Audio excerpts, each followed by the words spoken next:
Hello, viewers of Afric Media. Thanks for joining us again this day for yet another edition of the Pan-African Debate. Another exciting moment for us to discuss some of the key events and issues that shapes the outcome of the African continent. Today, our eyes are going to be fixed on Guinea-Bissau, where yet another coup d'etat has taken place, adding to the list of growing coup d'etats in the African continent. Who benefits from these coup d'etats and where will the next coup d'etat happen? Noting that Guinea-Bissau has added to Africa's growing list of military interventions, with army officers seizing total control on November 26, 2025, arresting President Umaru Sissoco Embalo just before presidential election results. Between 2020 and 2025, the continent has seen at least 10 successful or attempted coups, including recent ones in Burkina Faso, Mali, Niger, Madagascar, alongside Guinea-Bissau, marking two in the 2025 alone. Embalo, detained by Brigadier General Dinis of the Presidential Guard, later fled to Senegal after negotiations. The military installed General Ntam as a transitional leader for 1 year, suspending polls, closed borders, and accused politicians, a drug lord, and foreign actors of electoral manipulation.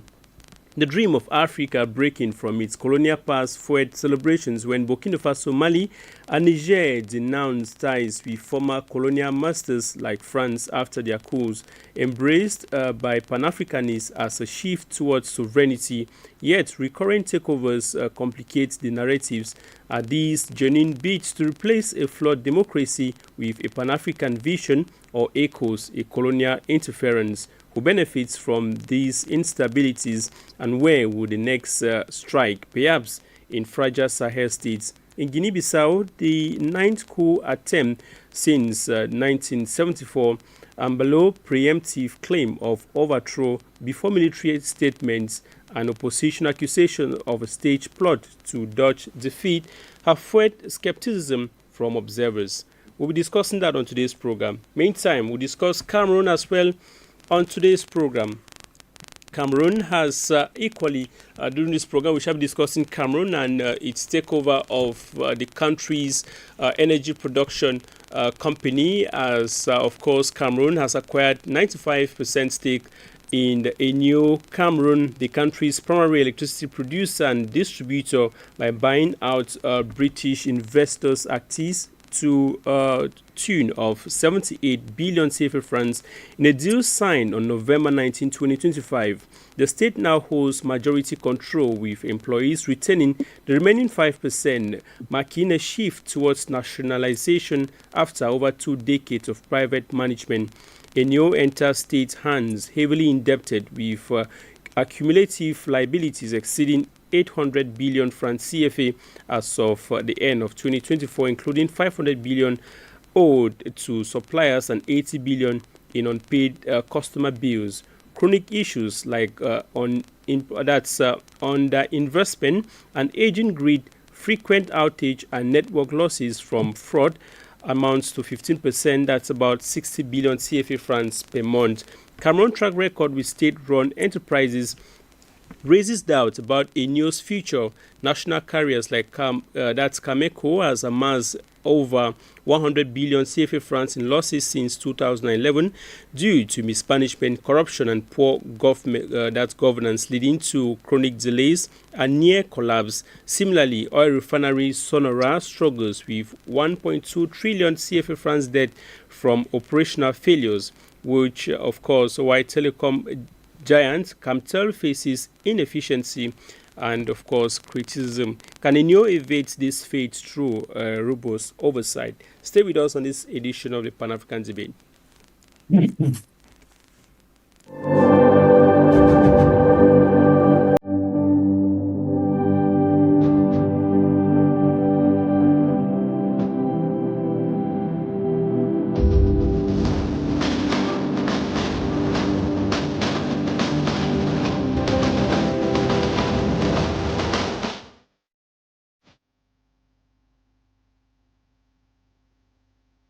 Once again, thanks for joining us on today's program, the Pan-African Debate. It's always a pleasure knowing that you're watching us out there as we take our time to discuss some of the key issues in the African continent. Today, we're going to focus our eyes on Guinea-Bissau, where military has taken over control of the country, and President Umaru has fled the country, seeking refuge now in Senegal.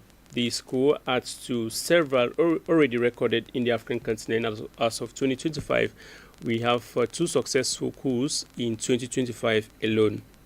The big question is, who benefits from these coup d'etats? Is it still in line with the ambitions of African sovereignty? Is it in accordance with what many Pan-Africanists believe should have been, denouncing cutting ties with the Western world or with the former colonial masters? We shall discuss that on today's program, the recent coup in Guinea-Bissau, as well as we discuss Cameroon as well. Cameroon government takes over management of ENEO. But what is the fate of this company, which is probably going to add to the list of companies that Cameroon manages? What is the fate of ENEO is what we're discussing on today's program. Thanks for joining us. Joining us here in the studio, we have Dr.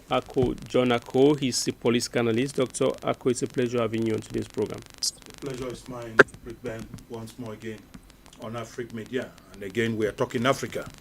The situation last week or so days ago in Guinea-Bissau simply reminded us of the volatile and shaky or unstable situation within African governance policies. And at a time when politicians failed, we always have a state of confusion or anarchy where individuals, especially the military, are always thinking that they are kept to maintain order, and why not bring peace and even assurance of the people that they are for the nation. West African country, Guinea-Bissau, it is not new, it is not strange, not only in the country, but in the entire ECOWAS sub-region. In recent times, we might have seen a similar situation in Niger, in Mali, in Burkina Faso, and again somewhere in Central Africa, in Gabon, which has always been legitimized by other nations. But then, several times too, those who think they have been ruled and equally been manned by democratic principles are always littering and thinking that a military takeover is better than a civilian anarchy, where we've seen like that situation in Cameroon, what we have in Congo-Brazzaville and many other countries like in Chad, where elections are organized simply to tell the individuals that we are stronger than you and that we'll continue to rule. For how long will Africans keep littering the corridors and decoration of what we call democracy, when elections are mannered and maneuvered to empower or to force the rule of the law for those who say they have the power to do so? Again, many others are being instrumentalized by the military and thinking that they can rule for eternity. It is a situation in Cameroon for 50 years, 5 decades after elections, simply speaks for themselves, and that he will pay the piper called the tune. That might have been the situation that has led to the Guinea-Bissau situation, and that we think that many around Africa will start thinking that it is equally maybe a new dawn when reports have been given that a country like Burkina Faso that came under a coup d'etat is presently being more performant than any other country within the same sub-region. And that its development index is now rated at almost tenfold. A country that was littered or called the most poorest West African state today stand as light. Can the situation in Guinea-Bissau be the same? That the militaries are equally called the messiah to the nation?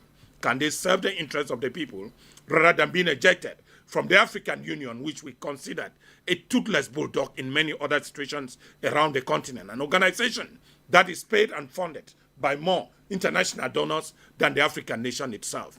The situation in Guinea-Bissau simply reminded many other African nations and those sit-tight leaders that the military can have, and why not, offer an air to the civilians who are desperate for change. And that for Embalo, who presently seeks refuge in Dakar, will he equally be welcomed by such a state? Is it going to be normal if Senegal should accept Embalo as an exiled candidate to that particular country? Or is it going to create a diplomatic conflict between Guinea-Bissau and Senegal? The laws are clear, international policies is open, and that the Senegalese people knowing, being peace-loving people, will obviously try to form an international mediation so that those who equally were within the government of Embalo could face justice if they are accused of touching or maneuvering with election rules.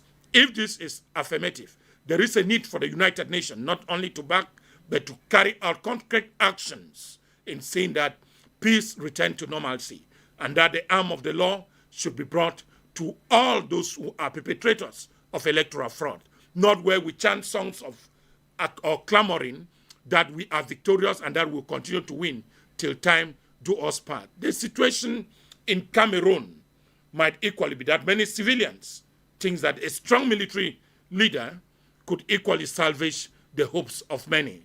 Cameroon, Guinea-Bissau, Niger, Mali, and Burkina Faso might just be states that we watch and condemn, but then the wish of the people should have a better place. The wish of the people should have a better place. Guinea-Bissau joins wave for military takeovers in the African continent. Where will the next coup d'etat happen? Thank you very much, Doctor, for accepting to be part of us this day. We equally have Dr. Michael Nzimacho. You're equally part of the program this afternoon. Welcome to join us, Doctor. Thanks so much, Luis. It's a pleasure to be here to share my own points of view on what is making news, especially you don't hear about news in Africa. It's either coup d'etats, it's either hunger, or it's either malaria, it's either this or that. We never get good news from Africa. And of course, it is a turn of Guinea-Bissau, and I think it is important that we hit hard on some of these issues that are plaguing Africa loose. Exactly, we need to hit hard on some of these issues, and today we're talking about the military takeover and its implications. Probably in the long run, can Guinea-Bissau go the same way like Burkina Faso, which of course is today being admired? We have Maître Alex Ndive, you're legal expert. You're joining us from the UK. Maître Alex Ndive, it's a pleasure having you. Welcome to the program. Thank you very much, and my greetings to the beautiful people of the Cameroons. I want to send my warm greetings to Dr. Ako, Dr. Dimancho, Dr. Eugene.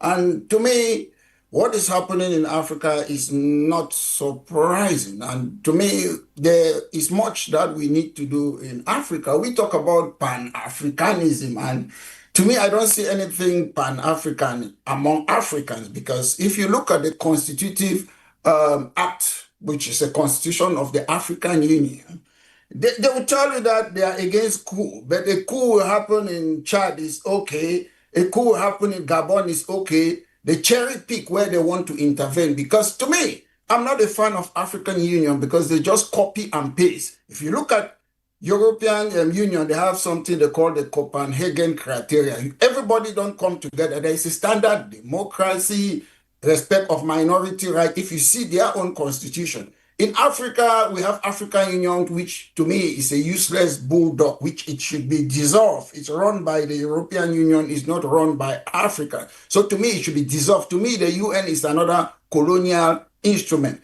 To me, I'm proud to say I'm from Africa. I've lived in Africa. I went to nursery school to Ngwakele. I'm very happy. But there's something that I always look like the first prime minister of Singapore, Lee Kuan Yew. He made something. He said he went, when he became prime minister of Singapore, he went to 17 African countries. He went there, why? To find out why Africans, they have failed. That's what he said. Why they have failed. And that was a good start. And he went to Ghana, he saw a big statue, what is Black Square. It was Kwame Nkrumah. They say, he who comes there for political, what to come and drink for political fountain. That's what we think. Most of us in Africa, we think Kwame Nkrumah was a success. But to Prime Minister Lee Kuan Yew, Kwame Nkrumah was a failure. And most African countries, they are failure because we have to look at things in our own way. Why we are failing is because some of us, we believe we are profiting from the colonial institution. We don't want to look at things in a different way. If you look at Nigeria, there's something I call ethnocultural democracy. You cannot just say we are one. You should allow the Igbo to be autonomous inside that geographical territory. You should allow the Yoruba to be autonomous. Same with Cameroon and other countries. You cannot just say, Cameroon, we are one. We are one of what? What are our values? If you ask me, in the United Kingdom, they have a British values, which is what? Democracy, rule of law, individual liberty, mutual respect. That's their values. And in most African countries, we don't have that values. If I would tell you, most Western countries, they were created, or democracy came because of what? Military people. One of them was George Washington. Another one was General Charles de Gaulle. You have in Britain, you have this person who killed the king or whatsoever, created a republic in United Kingdom. So to me, I'm not a fan of military rule in Africa, and I praise Traore. It's not because Traore is a military man. He's a man to me who have got good heart. You need people who have good heart. You need people who want to benefit or change the life of our citizens. Most African people, they are being put there by what? The West. And the West give them guns. Do we manufacture guns in Africa? No. So that's our problem. We have to look deep and make great decisions. Thank you very much, Metro Alex Nzive. Thanks for always honoring our invitation. We equally have Dr. Eugene Ate. It's the first time you're joining us on Afrique Media, Dr. Eugene Ate. It's a pleasure having you. Welcome to the program.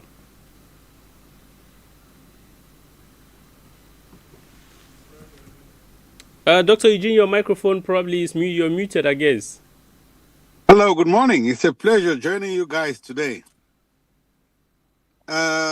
I was surprised to receive the invitation yesterday to be on this panel, but I think I love what I'm hearing.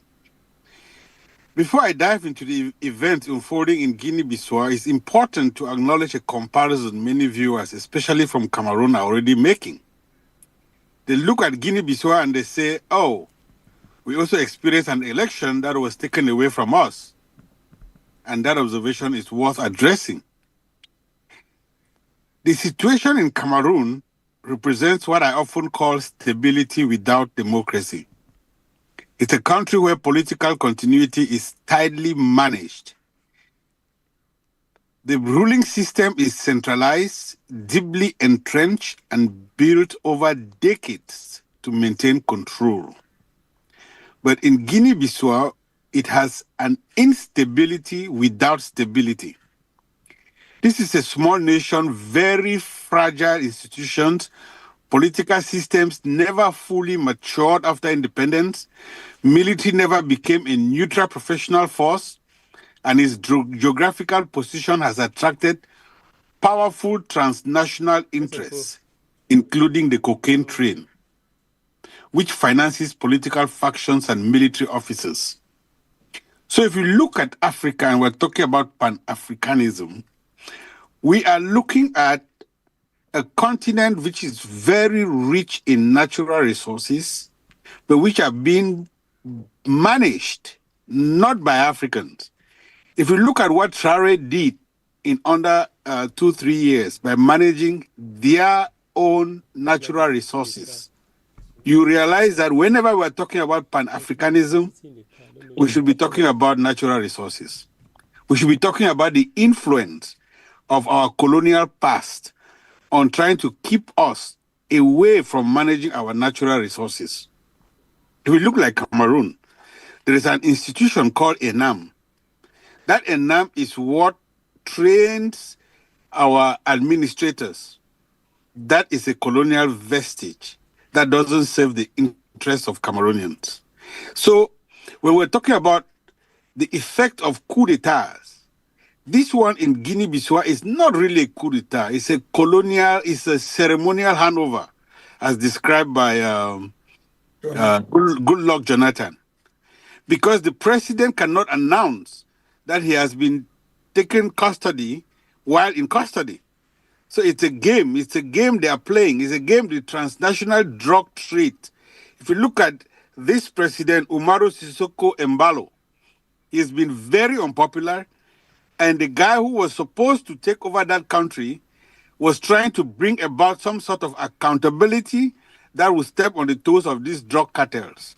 And they just decided to silence him by Embalo staging his coup d'etat and then moving over to Senegal. This is a well-calculated thing, and I'm not sure Cameroon with a centralized military will be able to copy. Anyway, I'll follow the discussions and I will chime in when it's necessary. Thank you. Thank you very much. And just like you highlighted, former Nigeria's president, Goodluck Jonathan, who was leading the ECOWAS AU election observation mission there in Guinea-Bissau before the coup d'etat, had doubts, just like you highlighted, with regards to the military takeover. He, in his words, he says it was not a coup, probably it was staged. Let's hear from him in this report from our technician. Just an extract from what he said. We'll come back after that discussion.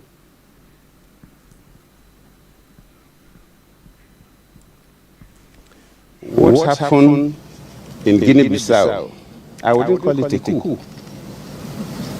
It was not a coup. For want of better word, I would say maybe it was a ceremonial coup. Because for two things, it is the President Barlow, that announced the coup. Before later, a military man came up to address the world that they were in charge of everywhere. Then Mbalo has already announced the coup, which is strange. So speaking about President Mbalo, what would you advise him and the political class of Guinea-Bissau at this moment?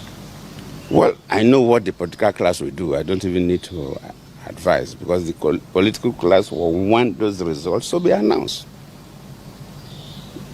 The political class will want the results of the election to be announced. Nobody should take citizens of a country for a ride. People did not go to work.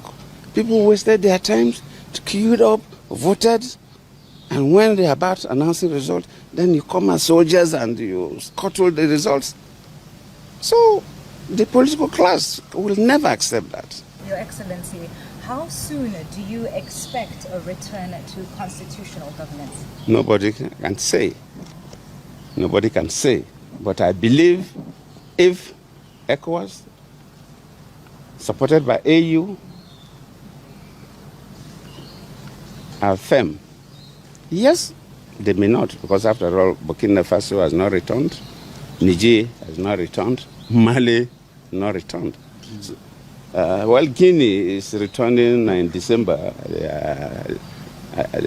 The military heads, land and the military head is contesting, so we know who will win the election. So, but at least we can some kind of pseudo-democracy, which is better than core military formation. But at least Guinea is making an effort to return. So you can't say, nobody can say exactly. But even if they will stay on, first they must release Fernando Diaz. He has not committed any offense. Second, the results must be announced. Let the world know who won the results. Well, Your Excellency, speaking about ECOWAS, as of this morning, there was an update that ECOWAS leaders have suspended Guinea-Bissau from decision-making bodies. What comments do you have towards that? No, that's traditional. Because ECOWAS, though, if you follow the history of ECOWAS started when a number of West African countries had military leaders. But later on, when leaders now see that for your economy, ECOWAS is economic communities, the emphasis was the economy. But for you to develop your economy, you must be politically stable.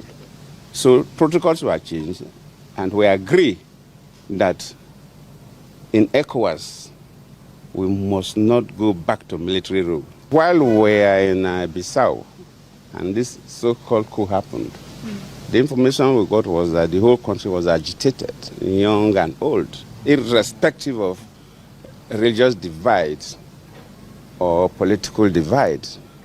And I sincerely appreciate Nigerians, and I want them to hear directly from my mouth that I appreciate their concern.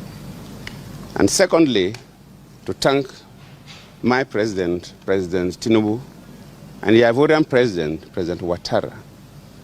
Both presidents were to send aircrafts to lift us, but somehow, Côte d'Ivoire is closer to Guinea-Bissau, and there's always some relationship between Francophone countries and the Lusophones or among the Francophone. They were able to penetrate their system to get landing permit first before Nigeria could do that. So the Ivorian aircraft was already on their way to pick us. So when we learned about the Nigerian aircraft about leaving, we asked them not to bother. And that is why, if you see the pictures, I was brought by an Ivorian aircraft. So we thank the two presidents, President Ouattara and President Tinubu, and indeed thank Nigerians, young and old, for that. That was former Nigeria's president, Goodluck Jonathan, which he believes what happened in Guinea-Bissau is a staged plot. Dr. Ako Jonako just listened there to Nigeria's former president.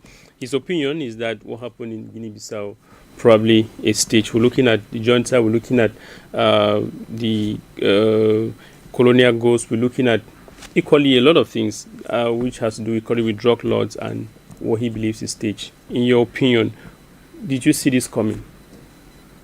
Yeah, to me, I believe very strongly that there was an election in Guinea-Bissau, and sincerely, I was not having that in mind. Mm-hmm. This is just the first mandate of Amadou Sissoko Embalo, mm-hmm. and I believe very strongly that with the commentaries of the African Union observers and the United Nations Observatory Mission mm-hmm. in Guinea, that very evening indicated that elections went well. Yeah. And when you even look at the voting process, that the Guinea-Bissauans were looking for a means for a new air.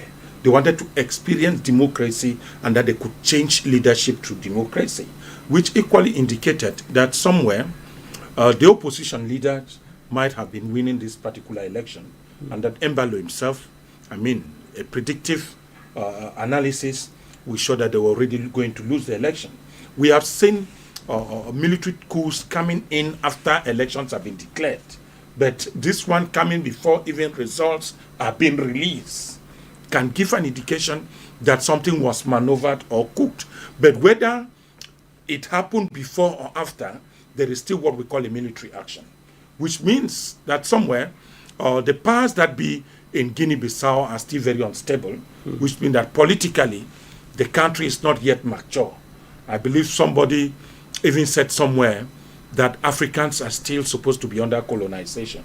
Or somewhere Donald Trump called all of them shithole nations because we are unable to manage one aspect of state rule, elections. Why are Africans always afraid of elections? If you are not a criminal, if you are not a thief, why can't we count elections? Why can't we have faith with our institutions? Why can't we give sincere results? Why can't we be patient to see and accept the rule of law? But we have learned equally that along that particular trench, these are all members and countries of the Gulf of Guinea. And somewhere the United Nations has known that there is a deep crisis when it comes to drugs along this region.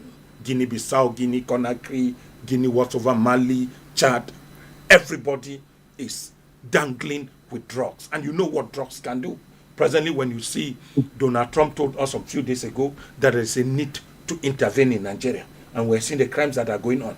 Why will people slaughter people in church? Why will people kidnap Christians on worship days? It gives an indication that the whole line, the Gulf of Guinea coast, which Cameroon too is part.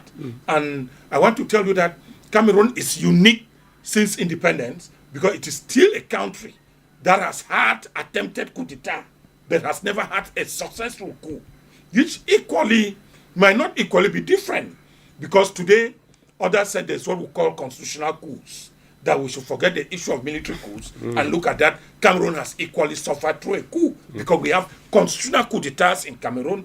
We have the revision of 1972, which many Cameroonians asked why it was done. The 1982 Constitution Amendment. We had the 1996 Constitution. We had the 2008 Amendment, which is presently keeping Cameroon into limbo. And you imagine that the approach in Cameroon by the French was tactical, that there have been no bloodshed in terms of changing constitution, but on the other end, we have equally been having glorious military coups. I'm talking of the situation in a place like Burkina Faso, like Chad, now recently in Guinea-Bissau, where there is no life loss, meaning those who are practicing or preparing for military coups these days have learned to use their guns properly. And as against the post-electoral violence in places like Cameroon, like Kenya, and of recent in Tanzania, this gives us an indication that we have to define coups with what we mean. Because when Goodluck Ebele Jonathan said there is a need for us to return to constitutional order, and so we mean if that election was fraud by the sitting president, will it be still constitutional like it is in Cameroon, declaring a 93 years old man winner after a series of fraud that were perpetrated, and that the election has finished. Even those who were caught on camera with fake PVs, there is no court that has entertained any matter. Don't we see that it is also more disastrous having a constitutional coup than having a military coup? Because the military coup will change the head, but the constitutional coup may maintain the thieves in power for as long as they wish. We are presently seeing revision of the electoral code to favor again another camp, which will have an implication in the next 20 or 40 years. What are we thinking? Then we look at military coups as constitutional order. I believe we need to move to a system of defining what democracy is in Africa, and that equally the military might become a part and parcel of the constitution. Because if we can make military rulers those who come to set in civilian order, not even constitutional order, because if the military can step in to set civilian order, because whenever this issue happens in Africa, there is a call to return to constitutional order. So if we have military powers and the right of military coups being enshrined in the constitution, can it become still constitutional order? So that people recognize that in Africa, the military can take power when the civilian misbehave. It is going to help the continent, because it is like there is a dark image when we talk of military coups. We knew what Colonel Gaddafi did to Libya, and we know how that man was a tyrant. We are presently learning of what Traoré is doing in Burkina Faso, and a lot of other African leaders who have been there for 40 years haven't done it. Can we look at the military as wicked? Can we look at them as the evil of ruling, or can we simply give them a constitutional right? Geopolitics and dynamics might change. The one of yesterday and the African of yesterday is not the one of today, and nobody ever thought, and nobody has ever dreamt, because many copied what they copied and could not know what goes with their situation. And knowing very well, a lot of those colonial leaders always use the military equally as a poach. Likewise too, civilians have been using criminals as a way of power. When you look at those who become parliamentarians, senators, and those who become mayors in many regions around the world, you realize that these are people who have amassed some wealth illegally and then brought themselves into politics. And when they come to politics, they gain the power. That's what happens. And in many countries where we find military coups, you will equally see that the Gulf of Guinea is a hot zone. A hot zone in terms of the resources, a hot zone because of the volatile nature of the borders. The maritime borders are porous, that nobody controls them. That is why when you have drugs at the Gulf of Guinea, the next place you have again is the Gulf of Mexico, which you find Donald Trump fighting. When you move again, you find the Gulf of Aden, that is around the Mediterranean Sea. But now, in all those places, there are military rigs. So what strategy are members of ECOWAS fighting to stop first coups? Because can we stop coups? If we can stop coups, we should define constitutional coups and military coups. Because they are all coups. Can we condemn constitutional coups? We just realize what happened in Tanzania. Nobody has condemned the election in Tanzania. Nobody has condemned the situation in Cameroon. The leaders are ruling and still ruling well. Can we equally know that constitutional orders presently in Africa has caused more harm than military coups have done? Because we were happy when Gaddafi was in Libya. Are Libyans happy today seeing their country being devastated the way it is? When you look around North Africa, there's a different ball game. The psychology, the brain, the governance system is different. When you look at Morocco, when you look at Algeria, yes, those countries too have known, or they are still under the care of the military. Al-Sisi is a military leader. And remember, the guy who gained a transition in Algeria was equally a military leader. How brief. He gave power to the civilian. There are the things we need to learn. We must not take lessons out of Africa. Okay. We have many nations that are taking power, and power has been given out, on a platter of gold few weeks after. Can we copy from that? And which means that the issue of constitutional coups in Africa is an aspect of bad governance. Those who are civilian within the time of governance, what did they do? We knew how many people died in Mali in the sham rebel attack after the disastrous war in Libya. The European had a hand in it. The arms that were given out to fight Gaddafi, did they retrieve all the arms?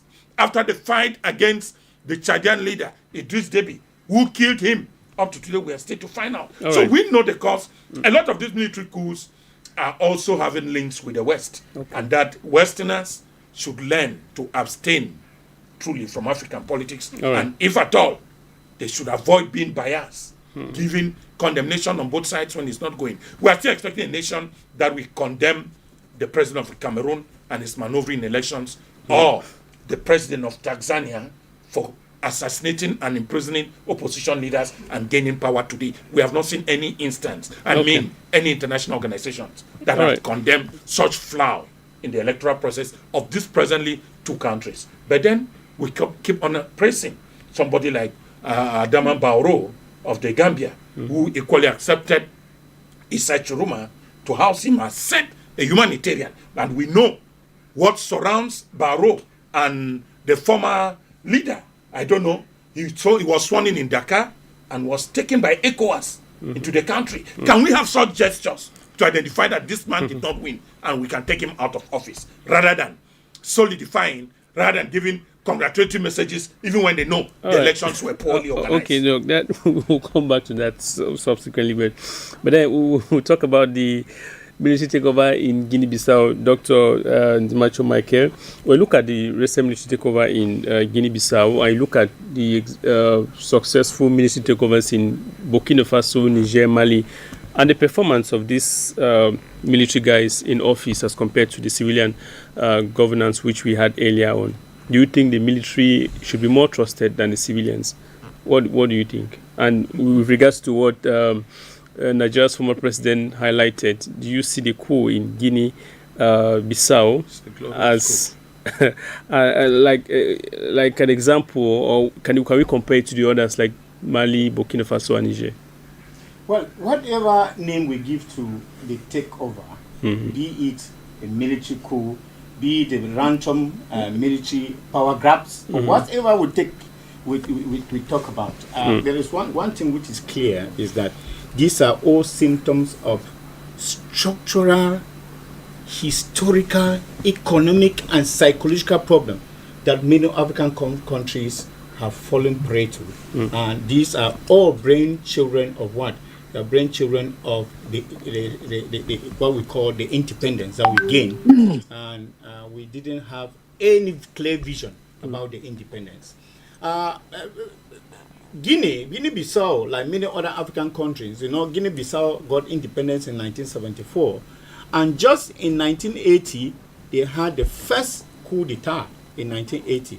That is about 6 years later. They had the first coup d'etat whereby the Prime Minister Bernardo Vieira after launched a coup d'etat against the President Luis Cabral in 1980. You now see that it is a country that is based coup d'etats, and even in 1987 there was an attempted coup d'etat again. There have been a series of coup d'etats in Guinea-Bissau, but what I'm trying to say here is that there is a problem that we inherited in Africa, and that issue was that of unpreparedness of independence that we were given.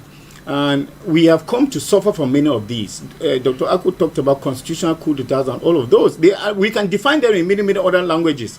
Even start from even a country like South Africa to say how some of these kinds of the independence that we gain has caused us many other problems. When you look at South Africa, yes, we celebrate Mandela for all that he did in South Africa. And you see that South Africa, coming out of appetite from the struggle of Steve Biko and all of those, then Mandela came up and South Africa gained a political independence without economic independence. You see that the issues of xenophobia cropped up. So you find that in many of these countries, the youths are disgruntled. They are strongly disgruntled because the economy, first of all, is down. Because we should need to ask ourselves questions. Why are there rampant coup d'etats in Africa? And if you ask yourself question why there are rampant coup d'etats in Africa, then you will understand that Africans actually came to adopt what we call a neoliberalism or capitalism that actually was strange to them. I remember recently I'm working on a project which is called the Ubuntu economic paradigm. That's a development paradigm in Africa, whereby, we came and we embraced a kind of, a structure, development structure in Africa that was strange to us, which is capitalism. And capitalism, it is an aspect of, it deals with individualism, whereby most of these leaders who take up power, they do not look at the country as a whole. They look at their individual interest.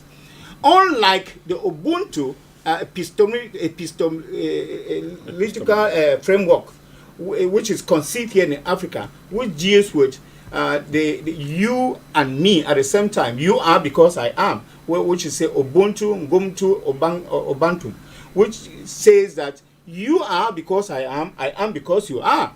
And if we develop this in Africa, the issues of coup d'etats will be reduced, because coup d'etats are brain children of what? Authoritarian government. When you're authoritarian, it means that you want everything for yourself. You do not want any competition. When we cite countries in Africa whereby you have post-electoral violence, it is because you look at those countries, you find that they are governed by authoritarian principles, whereby we will talk about Cameroon, we talk about Tanzania, we talk about many other countries in Africa.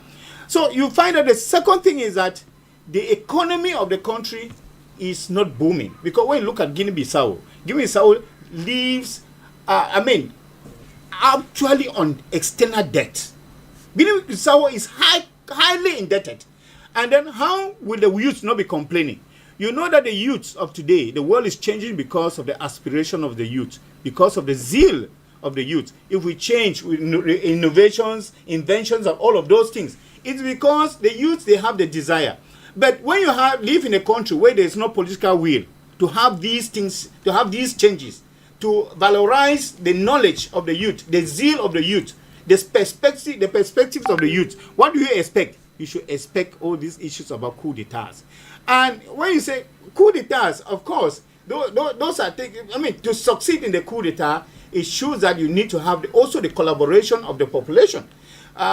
We had what happened in Guinea-Bissau. People say we cannot consider that as a coup d'etat, but of course, the definition is that as far as it is taken by the military, it has the name coup d'etat. We also have the issue in Gabon. When they were announcing the results in Gabon, President Olingi, and his people took over during the period of Bongo. So it is a big crisis that we have to talk about the issues of coup d'etat in Africa. These are just isolation cases. There are many others in gesticulations around Africa. We do not know tomorrow who is going to be, because if we do not solve the prime problem, the main problem that causes these coup d'etats, we will always have that. We will keep talking about them. And now, there is now the issue that I know Dr. Aku evoked, the issue of constitutional coup d'etats. Which one now is better? That you keep your countries on, you keep ruling your country with iron fist. You keep changing the constitution in order to suit your desires, to suit your perspective, or is it that which a country or an army would, for the good of the population? And we hope it is for the good of the population, because you gave a comparison with Burkina Faso. I actually think that if the army that takes power is taken for the good of the people, why not? We have had this in history, whereby even the military or the soldiers are able to have the love for the population more than even the civilian that we have. And you've given a brilliant example in Burkina Faso. Everybody is a place to be now in Burkina Faso. Not only Burkina Faso, you look at Rwanda. You see, Rwanda is being ruled by a military leader. People have even forgotten that Kagame is a military leader. Yes, because he is doing well in his country. And I think that we were looking at modern military soldiers who take up power in countries. because these modern soldiers are those who also have the world perspective, and they also think about the growth, the economy of the country, the growth of the youth, and all of those things. So this is what I'm thinking, that the person who has taken over from Ambolo should be, I mean, a military ruler who has also learned from the others. And you know, there is what someone, I talked to someone the other day, I said, a person like Traore is like, you know, he is at Arapoji where many people are looking up to him. And many people want to copy what he did in other countries. So other military leaders in other countries, knowing how Traore is held, would like to be like him. I remember when the Olingi was being installed in Gabon, you remember all the other presidents were seated. And just the special envoy of Traore, it was announced that the representative of Traore was making his entrance. I'm telling you, there was a standing ovation. Everybody stood up and he was interrupted. The ceremony was interrupted for about 2 minutes with shouts of applause and all of those. I think this is what people want to hear, and other people want to copy from this. So I think that any military leader that takes power in Africa now wants to be hailed, wants to be applauded, wants to be looked upon like the Traore who has even given the barem to follow. So it is very, very important for all of us. And you know that a country, you cannot help somebody, you cannot praise somebody if a country is undergoing political torture, if a country is undergoing suffering, if a country is undergoing hunger and all of those. You can only hail a leader, even be military or civilian, if the country, the economy is booming. And I think that Guinea-Bissau, that has suffered for so long a time, I think that this is the time that anybody who is coming up wants to make a difference. And what is the difference going to make? The difference is going to make it in the economy. And that is what the people want. And that when he comes, even as a leader, and he took part, and thank God, there was no bloodshed. This is actually like handing over power to another person, because he was well calculated, and he was like somebody said, and me, Ambolo sitting somewhere and say, I have been overthrown, announcing. Yes, it is like in our traditional settings, you know, they used to catch a phone. And most often when the phone dies and they want to catch a new one, many people who think that they can be successful, they run away. They always running before they catch. Yeah, they catch a phone. And most people who run say that when they are looking for me, say that I'm hiding somewhere down there. That's why it's there to the cruise relay. So the issue of running is all that it is actually just to blindfold people. So I think that it is actually a military, like a coup war, military, a bloodless military coup d'etat, which is good and which has been called, just as it happened in Gabon. And I think that this is something that we have to look up to see what that country would be. And this is what we are going to judge them for, and asking, why was there a coup d'etat? Now, we are waiting for the difference to be made. Thank you very much, Dr. Michael Dimancho. And the ambition is for to have a sovereign Africa. That's, of course, why many Pan-Africanists celebrate military takeovers, because they believe the military are the only persons who probably have that capacity and could change the narrative overnight. Maitre Alex Dive, we've seen ECOWAS sanctions, AU sanctions, but these sanctions have not deterred the wave of military takeovers we've seen in the African continent.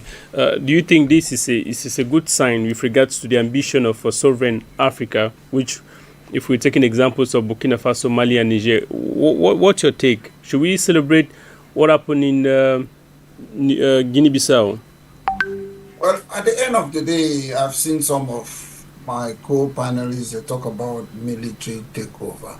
If you ask me about military takeover, I will say no, no, no. If you ask me, is Paul Biya, the president of Cameroon, is he a military leader? I will say yes, he's a military leader. It doesn't mean you need to go to a military school. He's surrounded by military, and he's running the country as a military leader. If you ask me about Kagame, Kagame sent people to go outside of his country, because I heard Dr. Dimanjo talk about it. He sends people to kill people outside Rwanda.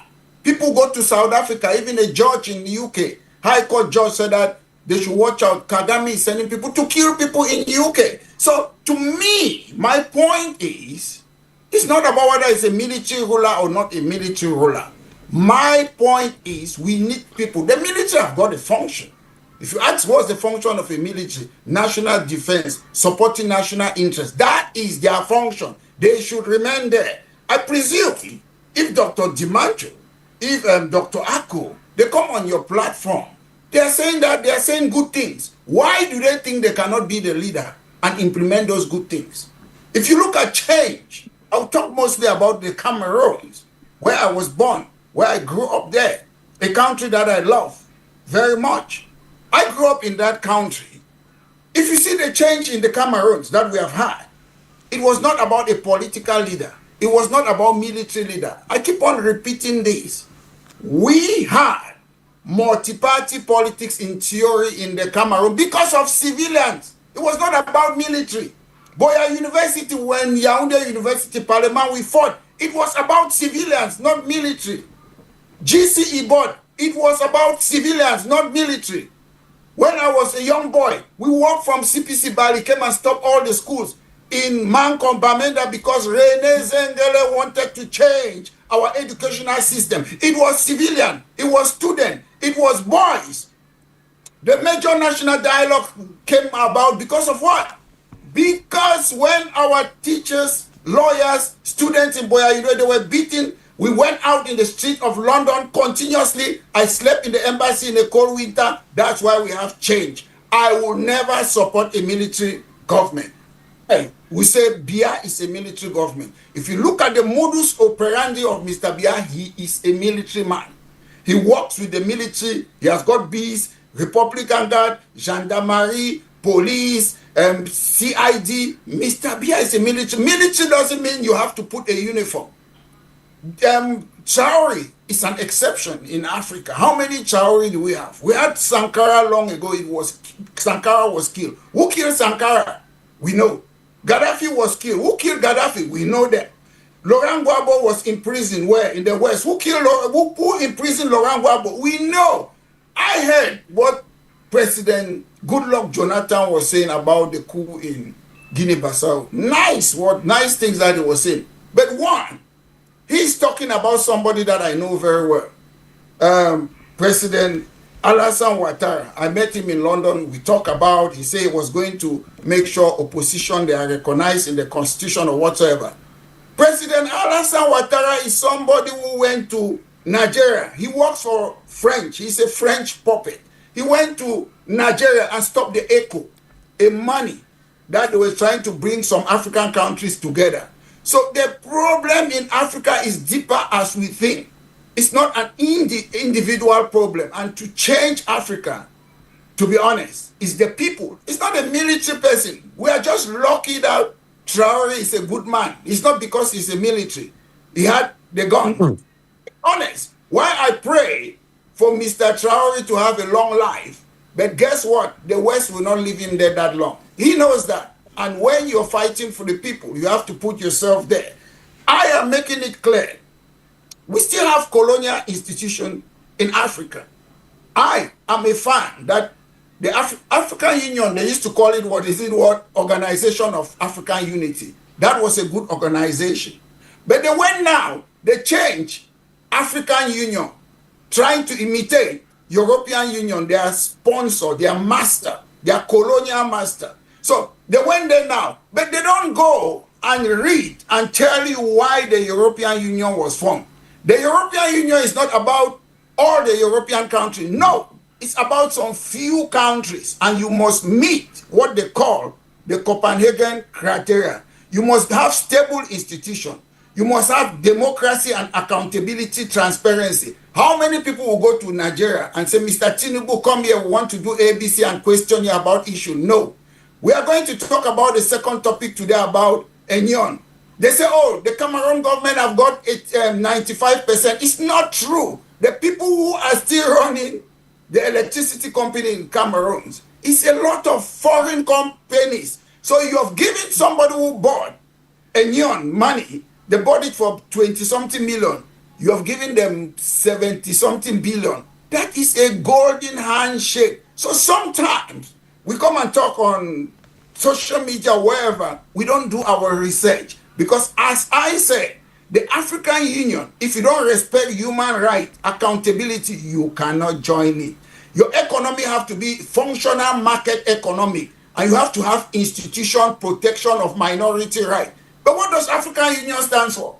You read all their things, to promote this, to promote this, to promote this. Why can they not institute those things? They should institute it. We cannot live our life promoting this. We cannot live in the Cameroons. Mr. Biya, since 1990s, they have been promoting decentralization. You don't promote those democratic institutions. What you do, you transfer powers. That's what it means. But when you look at the constitution of our country, the Cameroon, all the powers are given to one man. Mr. Bia guaranteed the independence of the judiciary. Mr. Bia, you do this, head of military. Mr. Bia, head of sport. That's a military ruler. Mr. Bia is a military ruler. I want to see a good man to take over a country. Camparo, it's not Camparo, rather, Charo, what he's doing, it's not because he's a military ruler. He's doing it because he is a good man. If you ask me, do you want to see a good man who cares for the betterment of the people to run a country? I will say yes. If you say, do you want a military leader, whatsoever, we have a lot of them in the Cameroons. I've been seeing a lot of videos. Military knocking at the door, killing a young boy, a university student or what. They are military. So when we just make blanket statement that we want the military to do this, no, we want good people, not just the military. Okay. Thank you. Thank you very much, Dr. Maître Alex Dive, your legal expert. We got you so clearly. Now we'll be talking with you, Dr. Eugene Ate. Let's look at what drives the military takeover that happened recently in Guinea-Bissau, as compared to security and economic concerns that led to the military takeovers in Burkina Faso, Niger, as well as in Mali. We're looking at Guinea-Bissau. The election results were yet to be announced, and we saw President Ambalo coming out to declare that he's been overthrown before the military themselves coming up to declare that they've taken over power. Do you think, with regards to this surrounding circumstances of the military takeover in Guinea-Bissau, what do you think could be the possible outcome? Thank you very much. As Martin Dive said, we need people with good hearts. We need good people to rule Africa. If you look at the military takeover in Guinea-Bissau, it is not an ideological move. It's a transactional move. Embalo was maintained there by the drug cartels. What the drug cartels put into that country is more than the gross national domestic product of Guinea-Bissau. So when they realized that the opposition candidate was winning, and that's why Goodluck said they should announce the results. That's somebody who was supposed to usher in some sort of accountability. So with the drug lord, they decided to shelve him away by making a ceremonial coup d'etat. If we look at what the other panelists have been saying, the youth in Africa, the youth in Cameroon, the youth everywhere, are the future of the continent, or are supposed to take power. But what happens? If you look at Nigeria, made up of more than 60% of the population is below 35 years old. Yet they had one old president handing over to another old president. Why are the youth supporting these old people? Because there is a system that has been put in place, which is very difficult to topple. Even if you bring in a young leader, we see what happened in Liberia with George Weah. He was finally kicked out. You couldn't see what he did. If you look at Democratic Republic of Congo, when Kabila came up, we said, oh, a young man has come up and he's going to transform that country. Where is Kabila today? He has been judged and given a death sentence in absentia. So there's a problem with the youth in Africa. In Cameroon in particular, we have been conditioned not to believe in ourselves. Take the last presidential elections. You have somebody like Issa Chiruma. He's betrayed his way all through. And he was with Paul Biya for 27 years. And then he comes out. Instead of running on what he has achieved as Minister of Transport, as Minister of Communication, as Minister of Employment, he didn't mention any one of his achievements. The only thing he did that bought the mind of the whole nation is that he apologized for the lies he said when he was a Minister of Communication. That is not what we need in a country that we say needs change. The system in Cameroon is that which the military protects the civilian president. But in Guinea-Bissau, the military stands against the civilian rulers. If you look in Cameroon, like one panelist said, we had constitutional coup d'etat. Why? Because Biya is so witty that he goes about manipulating the constitution. But if you look at Guinea-Bissau, they destroyed their constitution. The constitution virtually doesn't exist. If you look at Cameroon, we went through the elections, we had a stolen victory. In Guinea-Bissau, they did not even arrive at stealing the elections. They decided to stop it midway. So the youth in Cameroon will look at a 78-year-old man and say, that is who we prefer to be president of the country. What are his track records? I tell you, if you ask many Cameroonians who voted for Chiroma, whether they've ever checked or find out whether FSNC, the political party of Chiroma, has a constitution. I'm not sure any of them know about that. What about the executive of that FSNC? All you hear is Chiroma, Chiroma, Chiroma. That is a strong man. And if that guy had taken over that country, we would have been suffering with another strong man at the head of a country with no institutions. If you look at Joshua Ossi, a young person, he came out with the best program that was analyzed, I think, by one body in Cameroon and said the SDF had the best program. Joshua Ossi was a young man, but he received less than 1% of the vote. Why? There is a structural discordance in Cameroon, which is very difficult to understand. Yes, the CPDM has been rigging elections over and over and over again. In 2018, when Kamto even declared that he won, is this very Chiroma who told him to be very, very careful with the law, because Cameroon has a law. Yes, Cameroon has a law. The electoral law is flawed. The SDF has been fighting for a change in that electoral law for 35 years. Chiroma never for once raised his voice about the electoral law. And now he claims that he won the election, but the electoral system robbed his victory. That is not what we're talking about, change. So Pan-Africanism is a very, very good intellectual idea that we keep debating on, but practically on the ground, we need good people with good heart. We need the people who come into power with ideological agendas. If you look at Paul Biya, honestly, between 1982 and 1984, he was a very nice person. When the attempted coup d'etat traumatized him, he started seeing about his preservation as president far more important than governing the country. And then in 1990, when Frundi launched the SDF, and in 1992, Paul Biya lost the elections even in the military camp, he became a totally different person. He realized that those around him don't love him.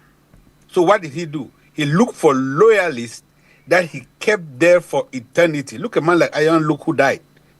People even forgot that somebody exists like that because he was just doing virtually nothing in his role as in the Economic and Social Council.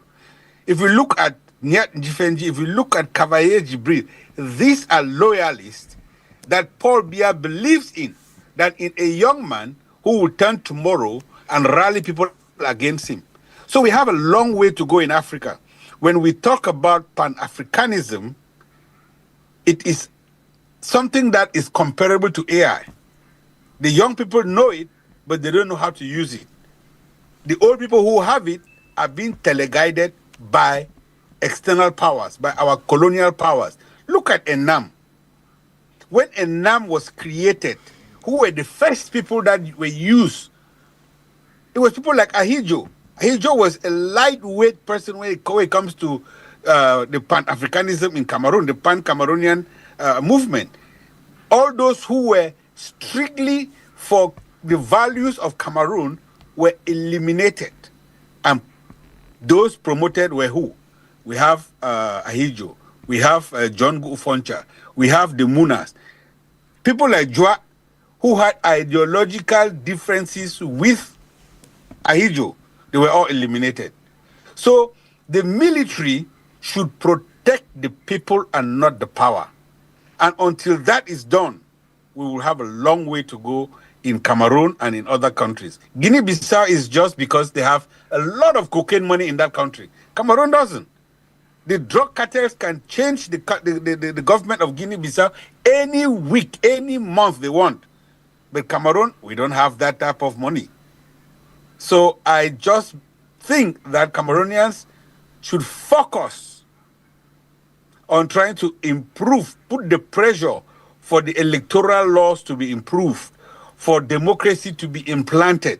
If not, we will have the unfortunate event where a military man will take over that country and we will go down the tubes further. Thank you very much. Thank you, Dr. Eugene Z. Thank you very much for that. We'll come back to you, Dr. John Ako. We're looking at the long-term implications of these coup d'etats we're having in Africa. It's becoming so frequent, and a big question is, when next would the next coup d'etat happen on the continent? Yeah, what we are saying here is you ask of long-term, the consequences of that. You realize that some consequences can be positive or negative. One of the issues is that if the coup d'etat should succeed to stabilize the economy of that country, if they should succeed to create employment for the youths, if they should succeed to include the youths in the political agenda of that nation, it might bring in some positive aspects in the way people may view that particular coup, like we just said, that some military people who came to power have legitimized themselves as civilians. That's why you see somebody like the guy in Gabon, he does not wear military jacket again to the office, because what we call a military man is if he has the wool for the clothing of a military officer. Like Doc DiMaggio just said, somebody like Paul Kagame, for over 25 years, he has kept off the military jacket, and nobody can remind again that Kagame was a military leader. But one of the aspects which we need to see is that in the next few days, you may find international community bringing out sanctions, and the African Union might equally carry sanctions. It might go equally ECOWAS. And you know, when it comes from ECOWAS, it's always very painful, because such sanctions are with your immediate neighbors. Like it happens in Niger and Mali, you realize what Nigeria did. There were some states in Niger and Mali or Burkina Faso where electricity and food daily was coming from Nigeria. And if Nigeria has to respect the ECOWAS sanction by closing borders, you can imagine the economic hardship that may come with the indigents of that particular. In the next few days, those who are thinking that the military takeover in Guinea should improve the life of the people. But then, like we said, from all what we have seen and what we have read and what the media has presented, it shows that the military coup was instead egoistic, oriented to protect the war or the drug lords of that, the cartels of that particular area, and which will mean it might be, a spiritual breakthrough if such a military coup can work for the interests of the people, because those who pay the piper calls the tune. The warlords or the drug lords that have fine-tuned their way in and now decided to take power to themselves will equally be the dictates or the dictators of how the country should be governed, on how the country should be ruled.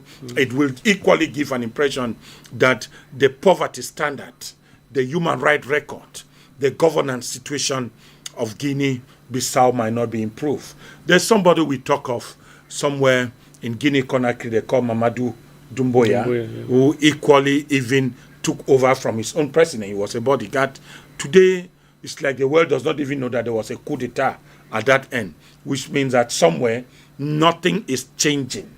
You took power from the grounds or the basis that the people were not doing well, the people were not feeding well, the people were not eating well, the people were not having jobs, schools, and then after some time, you went just coal like water flowing on tiles without noise. No media is talking about him. Nothing is filtering out whether Doumbouya, the last time I believe we are going to think is that he's going to organize an election. In that election, he again will win, which means the interest was power and not for the people. And like we said, if you become a military leader, what plans do you have for the nation? A lot of them are always surprised because it was not their calling. It's not part of their domain. Like Maitre Ndive said on the other end, it is possible. That's what I've been telling others, that if you cannot rule a nation at 40, then be expected to be ruled by fools.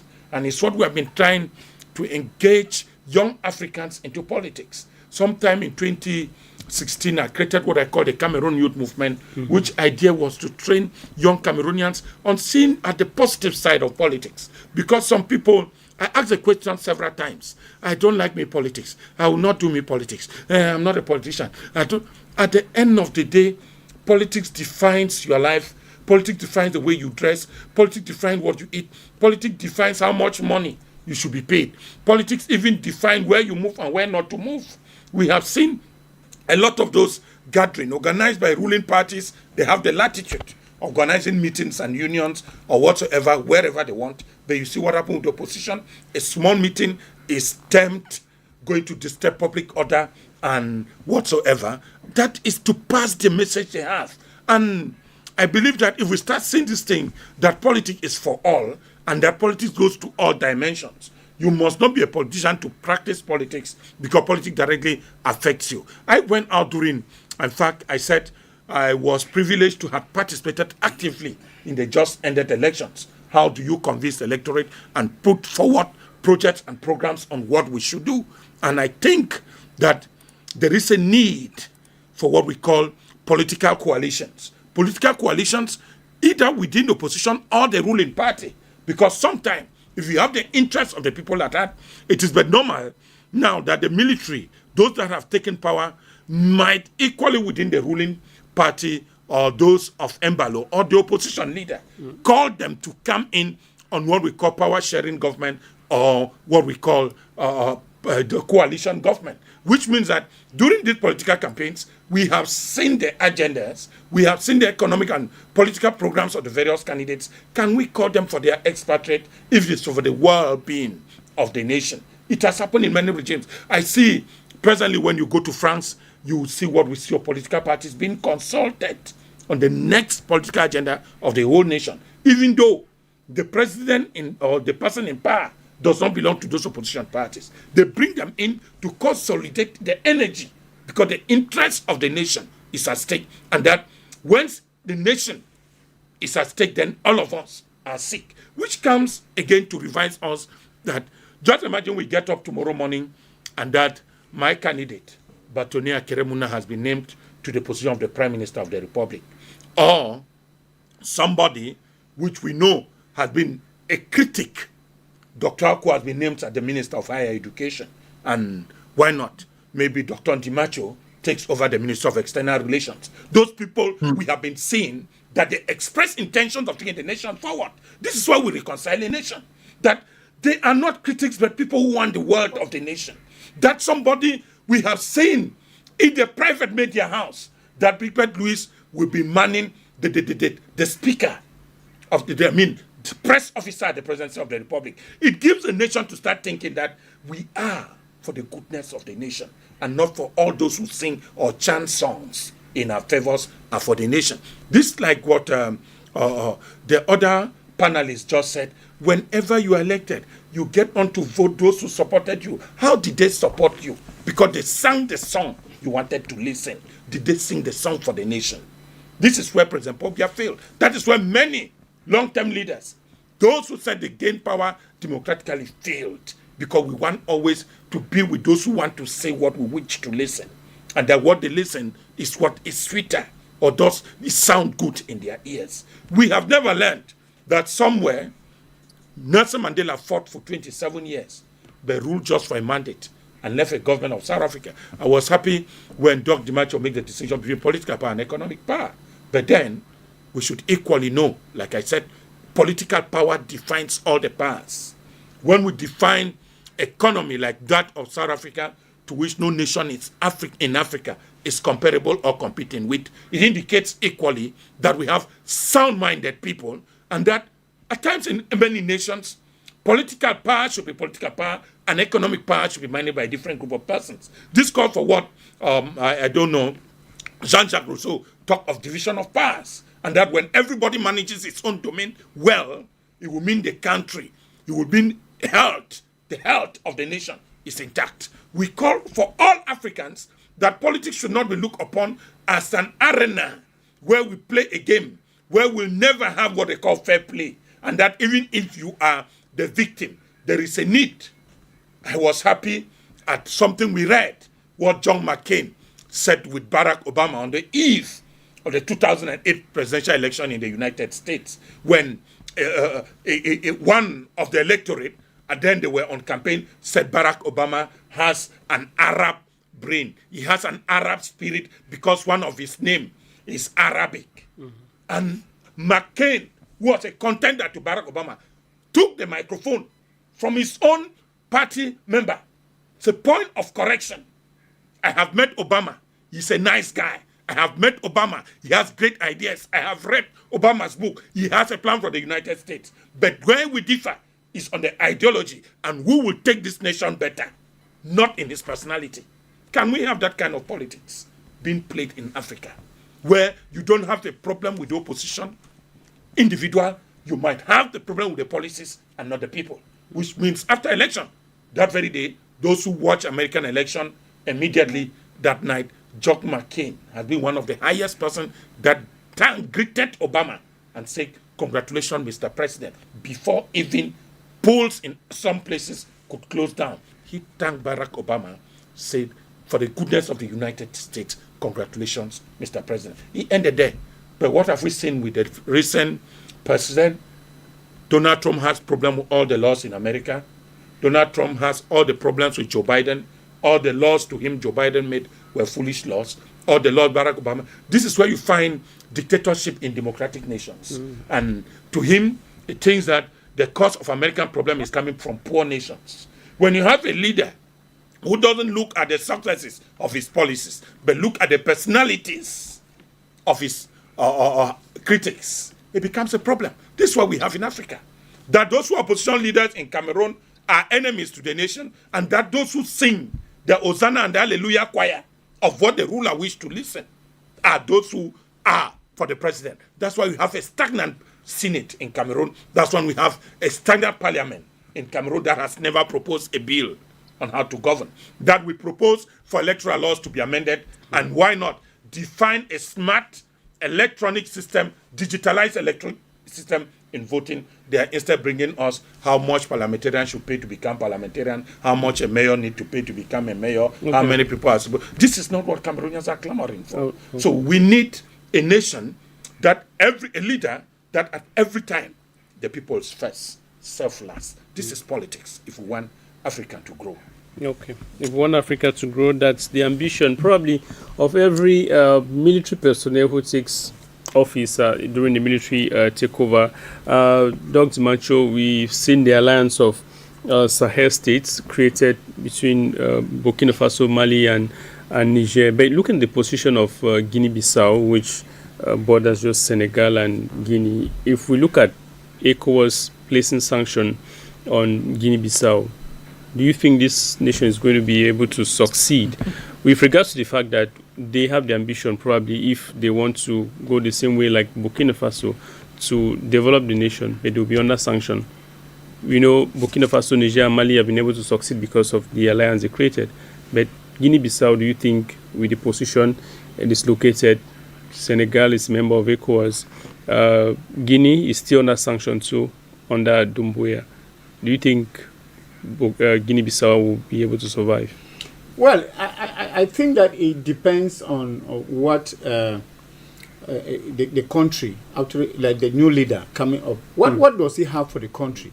Because some of these things, like I often say, Ariel Sharon said one time that the whole world can be wrong. And when you work on justice, on peace, and for the good of your people, even you are in an island, you will thrive. It is very, very important. It depends on the ideology with which the new person, the new strongman of Guinea-Bissau is coming with. Your neighbors can be against you, but if you and your people are in one accord, you are going to succeed. It is not just about partnering with neighboring countries. It's also about delivering to the people. Because, you know, why are they coup d'etats? They are coup d'etats when governments fail. And you know, when government fails to deliver, the military becomes the savior of the citizens. And now, because when government fails to deliver, public frustration takes center stage. And I think that even in the desert, people will survive if they live in one ideology, in one accord, in one understanding with its people. When a leader leads with his people, they are going to survive. I'm of the strong opinion that if a leader like that of Guinea-Bissau has a vision for the people, even if it has some sanction, I know, of course. And this has also come because there was this period during the COVID-19 where I said this is a period of Africa to grow, to develop and grow. And it was because at this period there was no movement, there was no international trade, there was nothing moving on. And I said this is a time for Africans to look internally and develop what they have, so that in times of crisis they are able to thrive. All of this is just because at one moment we think that we are dependent on other people. You know, I started by saying that because the country Guinea is, apart from the cocaine and whatsoever, the drugs, there's nothing, just more. Because we depend much more on some particular things that we produce. And I think that it is time for them to listen to the youth, to open up the country, to be able to develop political policies that will be able to bring about the growth, the economic growth of the country. Remember, I keep on talking about the economic growth because, yes, I know Dr. Aku talked about is the politics that give after the weight or give the leeway for economy to boom. It is true, but I think that he who has the economy has power. This is what I usually say. If you have the economy, you have power. Despite the fact that they may not have that neighboring collaboration with the neighboring countries, I think that the example that they may serve will actually, because why do they give sanctions? They give sanctions because a country is not thriving.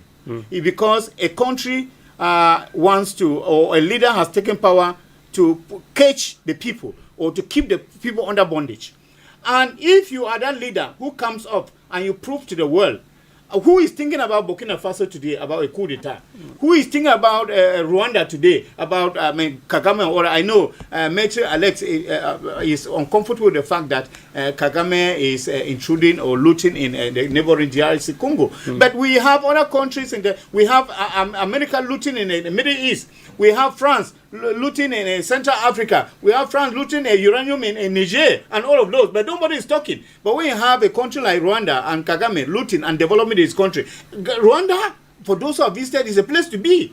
Of course, he is looting and doing something good for that. We are not saying that it's good, but we are saying that we should condemn, first of all, the external forces who come and do that for us. And you know why they are coups? Because sometimes we blame these people for the coup d'etat, and we are forgetting the fact that these are being orchestrated by the invisible hand. And what is the invisible hand? The imperialists, of course, who are still coming back. We have all the military bases in Africa. There are no military coup d'etat. Most of these coup d'etats, they thrive because of these military bases, because they are being tailored by external forces. It is very important. We are not condemning a country like Libya that through the NATO and all of those, France and America, they came in and they have to dislodge a person like Muammar Gaddafi. It is very, very important for us to talk about this thing. Let us be able to put off all those external forces who will come back internally in Africa and we're able able to resolve our problems. I'm happy that Barack Obama, one of the things that he confessed about was that he regretted that there was an invasion of Libya. Of course, that was too late. So it was too late. Because when you compare Libya before 2011 in dictatorship and Libya after 2011 in supposed democracy, you see a big difference. Libya is shattered. So we have to accept some of these things that, of course, that we have our own form of governance. In Libya, you have the Jamiria, which was a form of governance, form of democracy, which, of course, we have to tap from. So I think that what we want from most of these leaders that we have is the issue of the good governance. We let courts be free to, not being manipulated by the executive. Let the institutions be able to function freely and be stronger than the strong people that we have. We have had leaders who have come out as military leaders and have ended up actually being people who are ideal, people can look up to. So I think that in Guinea-Bissau, if there was a coup d'etat, except the person who is coming up is coming for service region, for personal aggrandizement, I think that he has seen a reason why things should be done rightly. But we do not yet know, because it is very, very difficult to say exactly how the new person, what is the invisible hand, because we always have the invisible hands as we talk about the issue of the imperialism and neocolonialism that is still thriving in Africa, where many people in many African countries will keep on blaming our own brothers, of course, who have sold our countries out to the external world in Europe and America. But we need to know exactly the motives of this a coup d'etat in Guinea-Bissau. But of course, and I condemn it, because you cannot orchestrate the coup d'etat at the very moment where there's election. Because I think that when there's election, people are actually voting freely. And they are voting for people with good ideologies, with good manifestos. And that if you are not ready, are not patient to wait for the people's views and aspirations and wishes to be pronounced in the ballot box, it means that you have your own different intentions. Well, we had that happen in Gabon, but in Gabon it was a different case, because results were already being read and people knew that what they actually expressed in the ballot box was not what was being read, just as what we had in Cameroon and other places like Tanzania and other places. But I think that the issue in Guinea-Bissau is shameful, because, it was still elections going on and they really needed to wait. So how zealous is this military leader who has come up to be able to say that, okay, I'm the savior of the people. I've heard your frustration. And this frustration, of course, was supposed after to be expressed in the ballot box. How genuine is he to come up and orchestrate this coup d'etat? So it is something that we have to wait to see. And it is true that sometimes when this happens, there is this embargo, there is this, the economic sanctions are given. And it is the population that suffers, because it is not even the military leader that suffers, because, of course, in no way will they suffer. But I think that we need to be very, very careful about this, because at one moment, the economic community can become very, very unpopular when they give sanctions without studying. Because when in a country where we have dictatorship and they do not come in to give sanctions, they only give sanctions when other people take over power because they want to stop the dictatorship, the authoritarian government that is going on. Then they become very popular in one moment. So, and that is why you find that the economic councils are losing power. They are losing their strength. They are losing their veto powers on their countries. We have like the CEMAC. There's a lot of dictatorship in the CEMAC countries, and we don't have them coming in. We have crisis especially in Cameroon, the Afon crisis and all of those. We have never had the CEMAC come in. Even the African Union. You remember the time that Mahamat was coming to Cameroon, and we thought he was going to hit his hand on the table. We rather saw a red carpet rolled for him, and he received some gifts there. And so we have this, and the people are noting. At one moment now you see that even when there are crises, we do no more think about the economic groups again. We no more think about the African Union bringing a solution. Even at the level of the UN, we do no more think about the UN any longer, because we know the UN has never brought any solution. But we know that they are only good at giving sanctions. So it is one thing now you come to understand is that countries have to take care of themselves for now.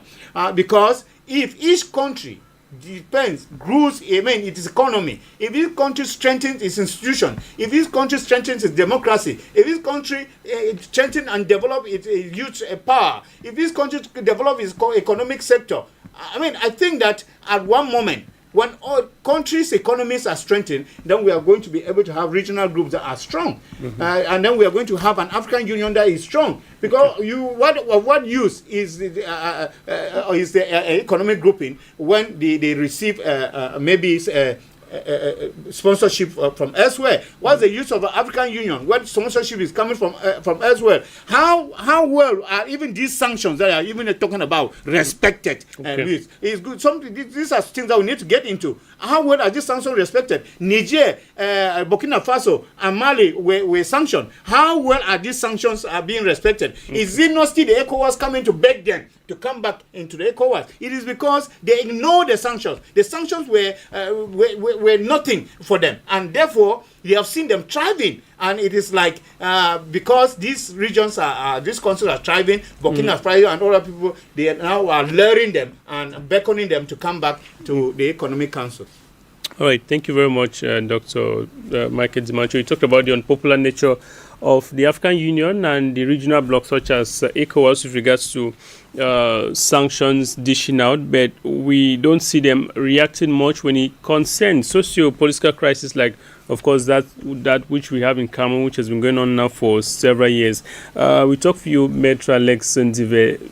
The African Union becoming more unpopular, the ECOWAS, of course, becoming equally very much unpopular. Now, they are probably going to dish out sanctions to this, but these sanctions, we think, we'll look at the past sanctions on other nations which have had military coups. We've not seen an impact much. We've not seen that sanctions deterring coups from happening. Now, what becomes of these regional blocs like the ECOWAS, and what becomes of the African Union?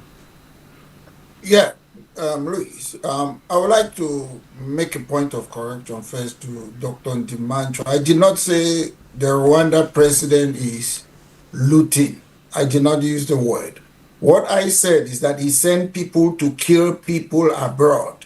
The High Court judge, they have said that people should watch out. He sent people who are dissident against Rwanda regime. He sent them, they killed them in the streets of London. They killed a general in South Africa. That's what he does. And to me, as a human being, somebody who cannot accept somebody's ideology, I will never support you. I don't care whether you do what in the economic. He is using taxpayers' money. And to use taxpayers' money to develop your country, you're not doing the people a favor. He's in a privileged position. Rwanda have got more than Kigali. There are other rural areas they are suffering. So you should have a balanced development. I know we just like to fall things because of our standard in the Cameroons.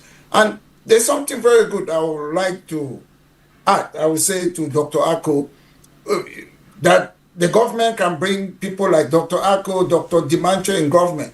What is important is to have a strong opposition.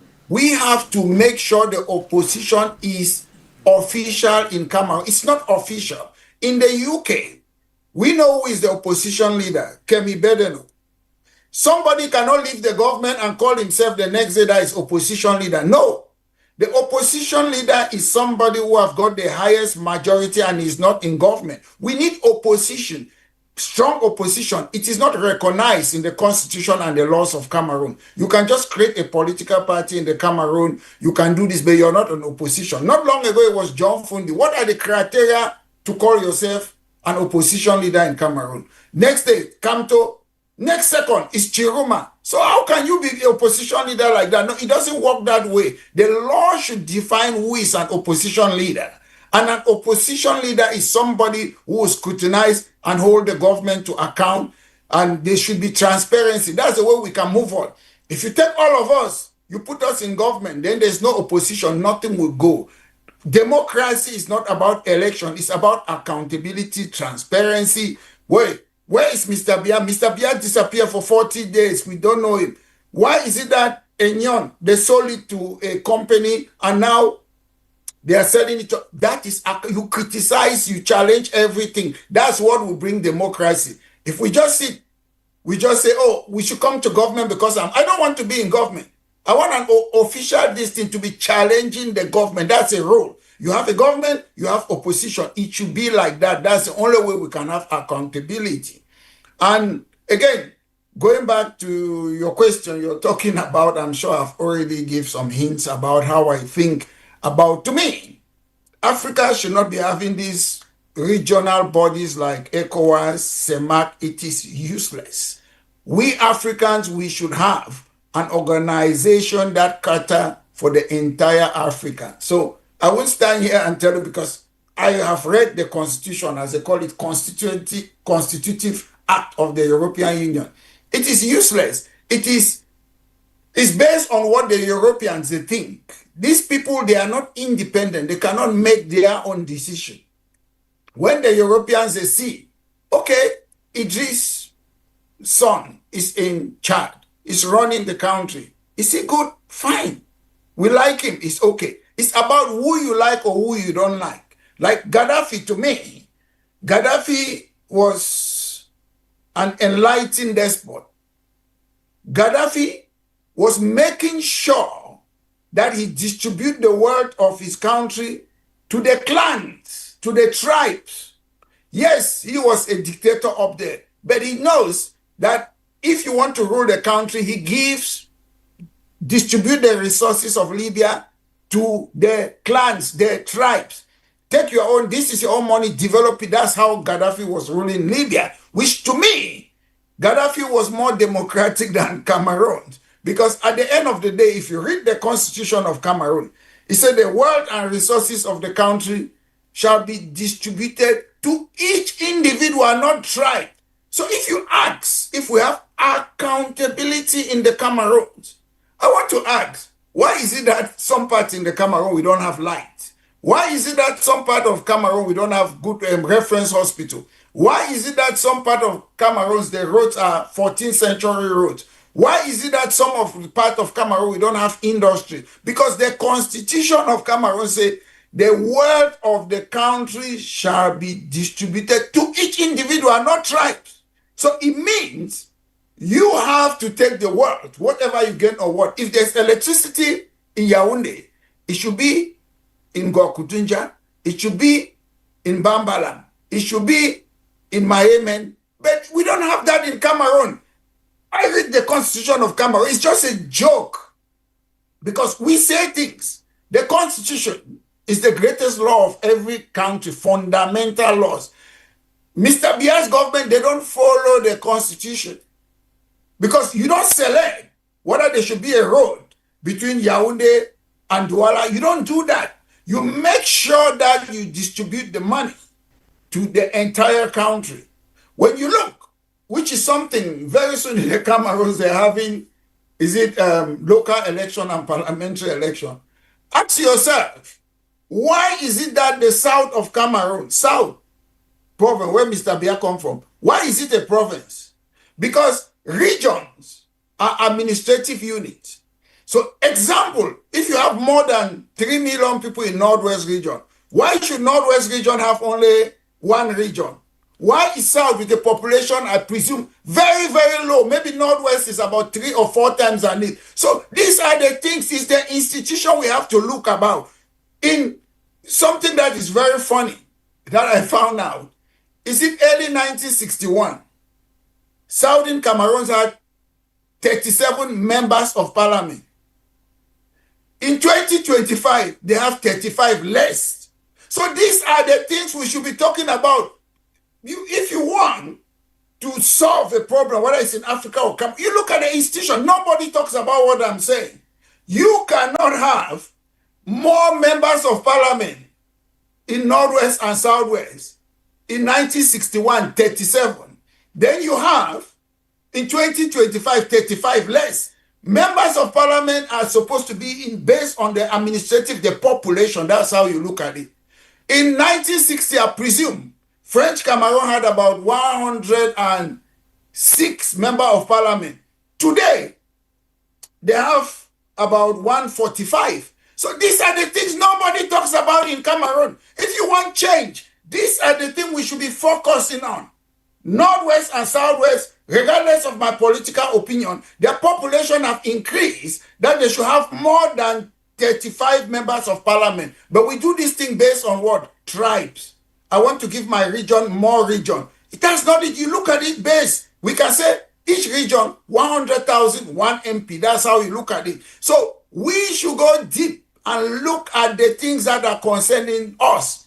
At the end of the day, I've lived most of my life now in London. To be honest, Africa is the best place on earth, planet Earth. I cry every day because at the end of the day, people will see you have a better life here. Imagine taking a bird or a fish from water and put him on a tree. What will happen? The fish will die. I'm an African. I talk every day. Some people, they don't care. Maybe they like the life here. I don't like the life here. You can give me to be a billionaire here. I belong to that continent. Sometimes people look at us, oh, diaspora, you're in your comfort. I'm not in my comfort zone. The problem is that I've studied these people. They care about their interests. If you go and look, whether it's our natural resources, you look the companies that are running it are British Savannah Energy, Actis, was part of the electricity company. You look at all these people, the people running this, Dr. Ako, Dimacho, Dr. Is it Eugene? Most of you cannot have this company. They give it to the West to stay in power. So we have to crack these things, this glass ceiling. That's what is killing us in Africa. It's not we sit sometimes, oh, we need an angel to come. When you look at countries that had independence, most of us, we say, oh, Guinea-Bissau had independence in 1974. Nigeria had it 1960. French Cameroon had it this. No country in Africa is independent. I'll tell you how to have an independent. When the Americans, they say we don't want no taxation, no representation. The Americans, they tell the British that we don't want you anymore. They cut contact. And there was nothing like handing over a flag. But in countries in Africa, like we have Cameroon, I'll give an example. That's where I was born. If you want to see, they say we have independence. What did they do? All the people were fighting like George Washington and co. Or in the French Revolution. They kill all of them in the Cameroons. Fon Godi Dinka is in London. An old man. What is he doing here? He only asks the government of Cameroon accountability. Why are you changing that name, United Republic of Cameroon? He has to be in house arrest. He escaped. He has spent all his life abroad. Do you think Fongodi Dinka, a London lawyer from the Cameroons, do you think he's happy to be here? No, but you force your own people out of the country because we don't want accountability and transparency. They remove most of the people. They Tumaza, other people, they send them on exile.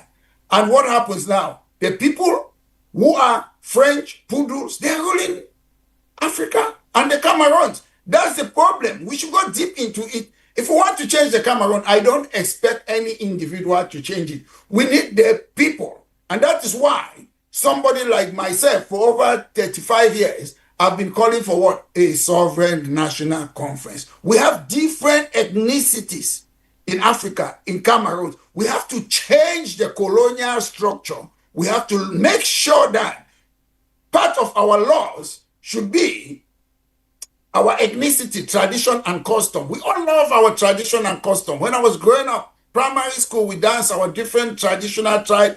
Everybody, I'm sure, Dr. Dimancho, I'm sure Dr. Ako, he likes his thing. I see him, he dresses, and Africa, he loves it. But we cannot make a country and say French and English are official language. What for? England, United Kingdom, they don't have an official language. They have a de facto official language, which is what? English. But it is not an official language.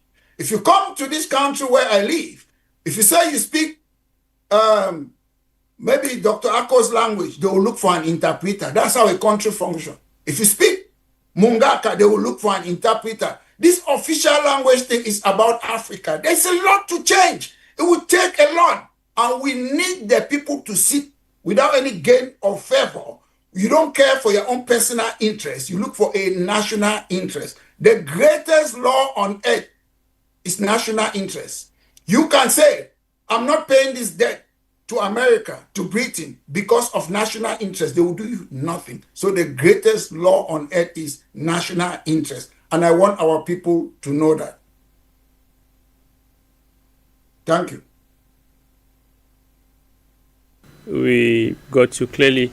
And we, of course, just want to remind you that if you're watching us, you can get to us. The number will be on your screen just very shortly. You can call us and share with us your opinion, and we will be happy to get your contribution here. And we definitely going to move to talk about Cameroon, which has acquired 95% stakes in ENEO, the country's primary electricity producer and distributor, by buying out British investors Artis for 78 billion CFA francs. And a big question we'll be asking today, what fate awaits ENEO in the hands of Cameroonian management? Let's begin with you, Dr.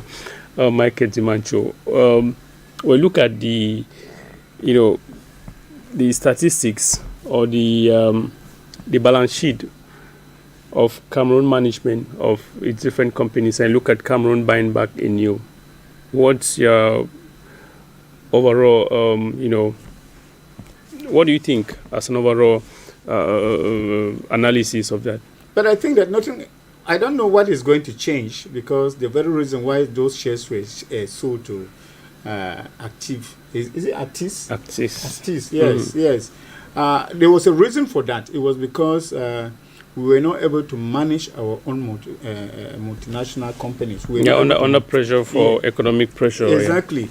And now they are coming back to buy back the shares. And I'm asking myself, knowing the governance policies in Cameroon, when a company is state-owned, especially when the state has majority of shares, you know what happens. Of course, that company may be crumbled in just no time. But that is not even the issue. The issue is Cameroon. I'm surprised that we have electricity problem. Today, in the 21st century, we are in 2025. When huge sums of money have been paid, people are going to pay a lot of things in this Cameroon. Wait, the third recovery is coming. When huge sums of money were spent on dams, you hear about the Membele, you hear about the Rompanga and all of those. Money, let me tell you, nothing has changed in Cameroon since we had spent all those billions of franc or CFA franc on those dams. Nothing has changed in Cameroon. Because when we keep singing about how much we have built dams, how much money has been spent, and I usually say, what I want to see is my mother there in Kononi when he sees light in his home and interrupted electricity supply. You know that then we have succeeded. But we spend a lot of money there and nothing to show proof of. Secondly, we have issues of the biogas. Many people in many communities abroad, they go by the biogas. Even in America, we don't know that. You can have somebody who can come in a quarter like this one and decide to invest on that and distribute to the quarters. It happens abroad. That is what happens abroad. But in Cameroon, the policy is not there.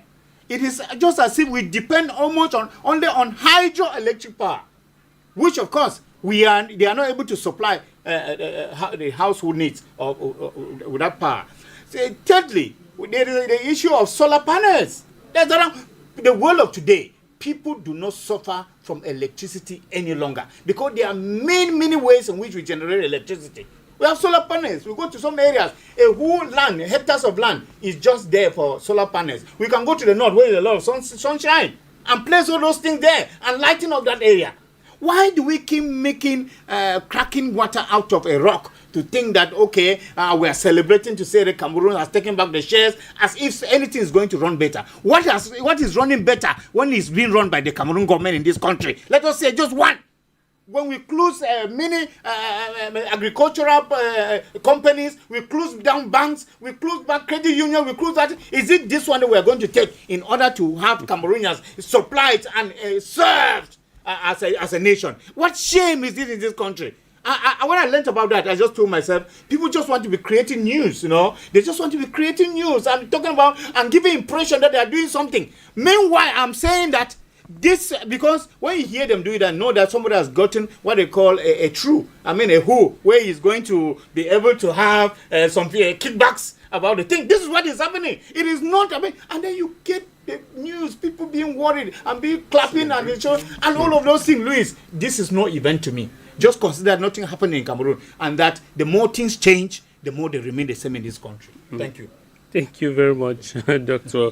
Michael Dimancho. We're looking at Cameroon's track record with state-owned institutions or enterprises. Dr. Ako Jonako, let's look at Cameco, we look at Sonora, And now, ENEO in the hands of Cameroon management, what do you see as possible outcome in the near future? We're talking about ENEO, which is Cameroon buying over with lots of debts to, to repay, and we are still going to be experiencing power outages. And do you think it's going to continue multiply, or do you think it could get better? You see, when you struggle to put up what is going around, only explaining yourself, you find difficulties if there is a way out, even from the question relating to this particular domain. There is a lot of difficulties. When I look through the newspapers this week, you are going to find another newspaper edition coming out this week on the part of CAMECO. CAMECO have signed a new agreement with the French government. It will be flying now to Paris.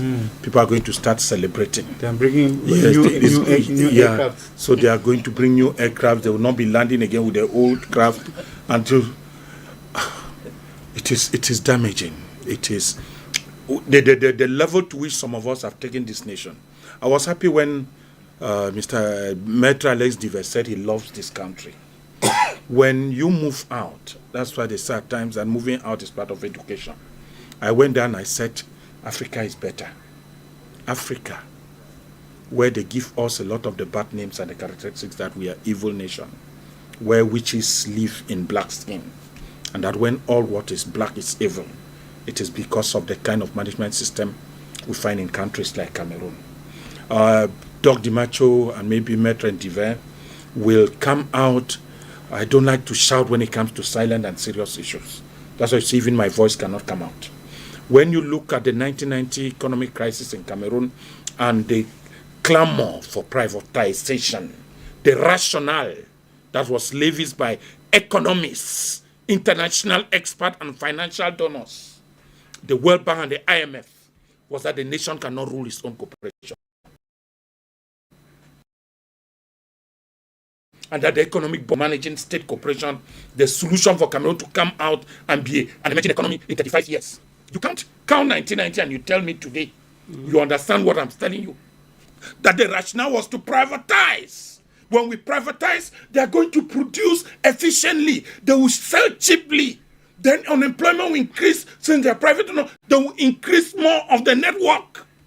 Many companies will come and Cameroon will become more of an investment hub for the whole of Africa.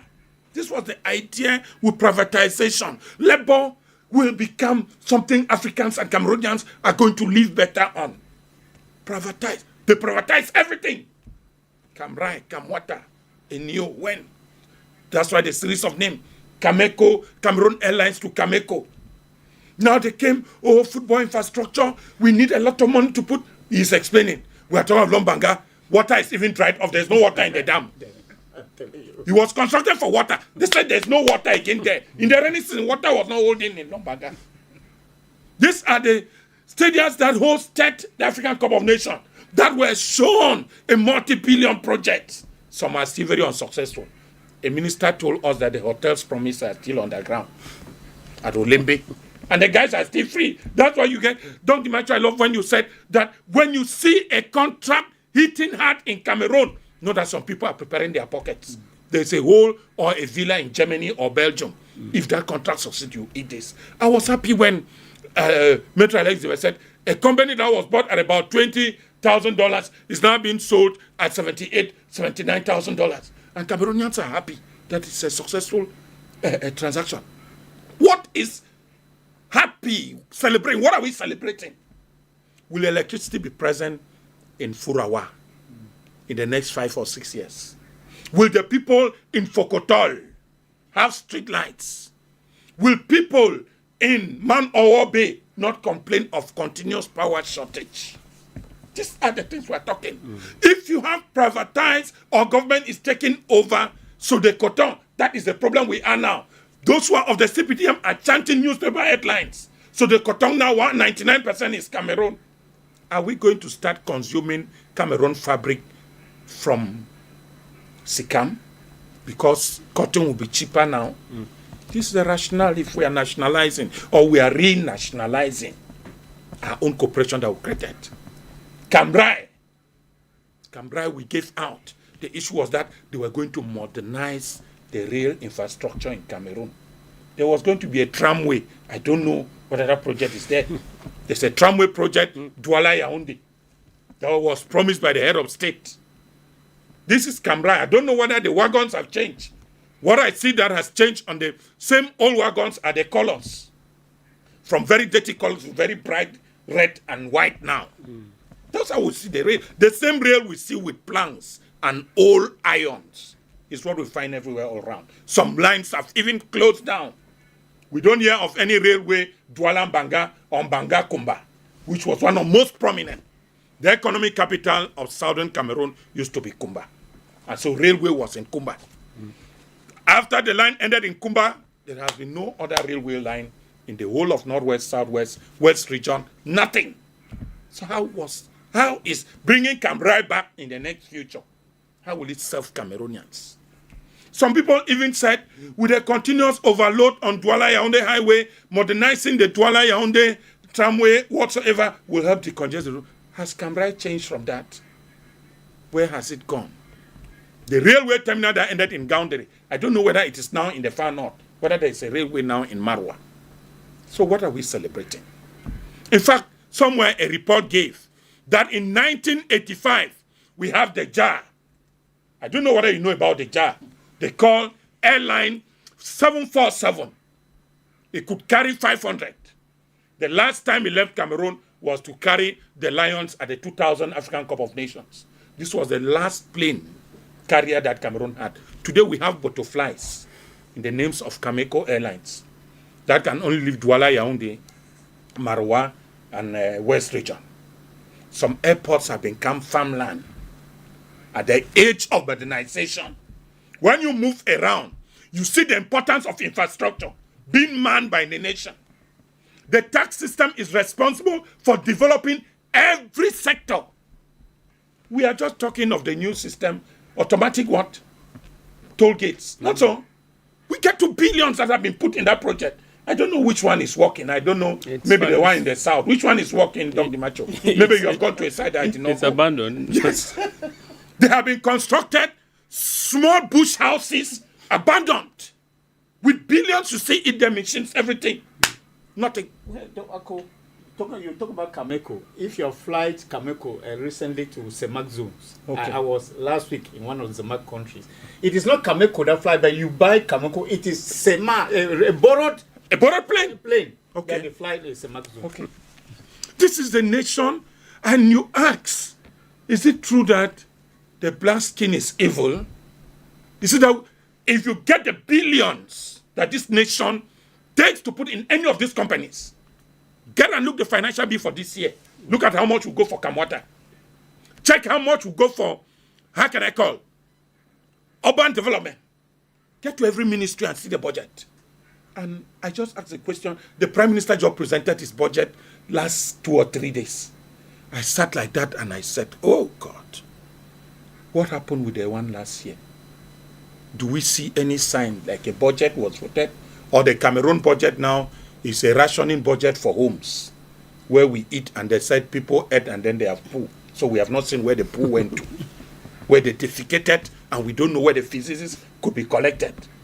So this is the kind of country where people animate by singing songs, making a same statement. Since the third session of parliament is to present budget, they present the budget. Okay, my budget for the parliament is this, my budget for the ministry is this, and then for development is the other. Some people, they say hospitals, they will find new schools, and at the end, the year ends. We have not seen a TV presentation of a new school that has been constructed anywhere, of a new hospital that has been constructed anywhere. Roads, all roads under the financial bill are roads that are still on project. Like, I believe, the senator that was assassinated in Bamenda, what was that his name again? Kumate. Senator Kumate. Kemende. Kemende. Kemende. Made an eloquent presentation at the House of Parliament, asking questions. When we came to Parliament last year, this very project for harmonization or harnessing of water, Douala-Yaoundé, was on this bill.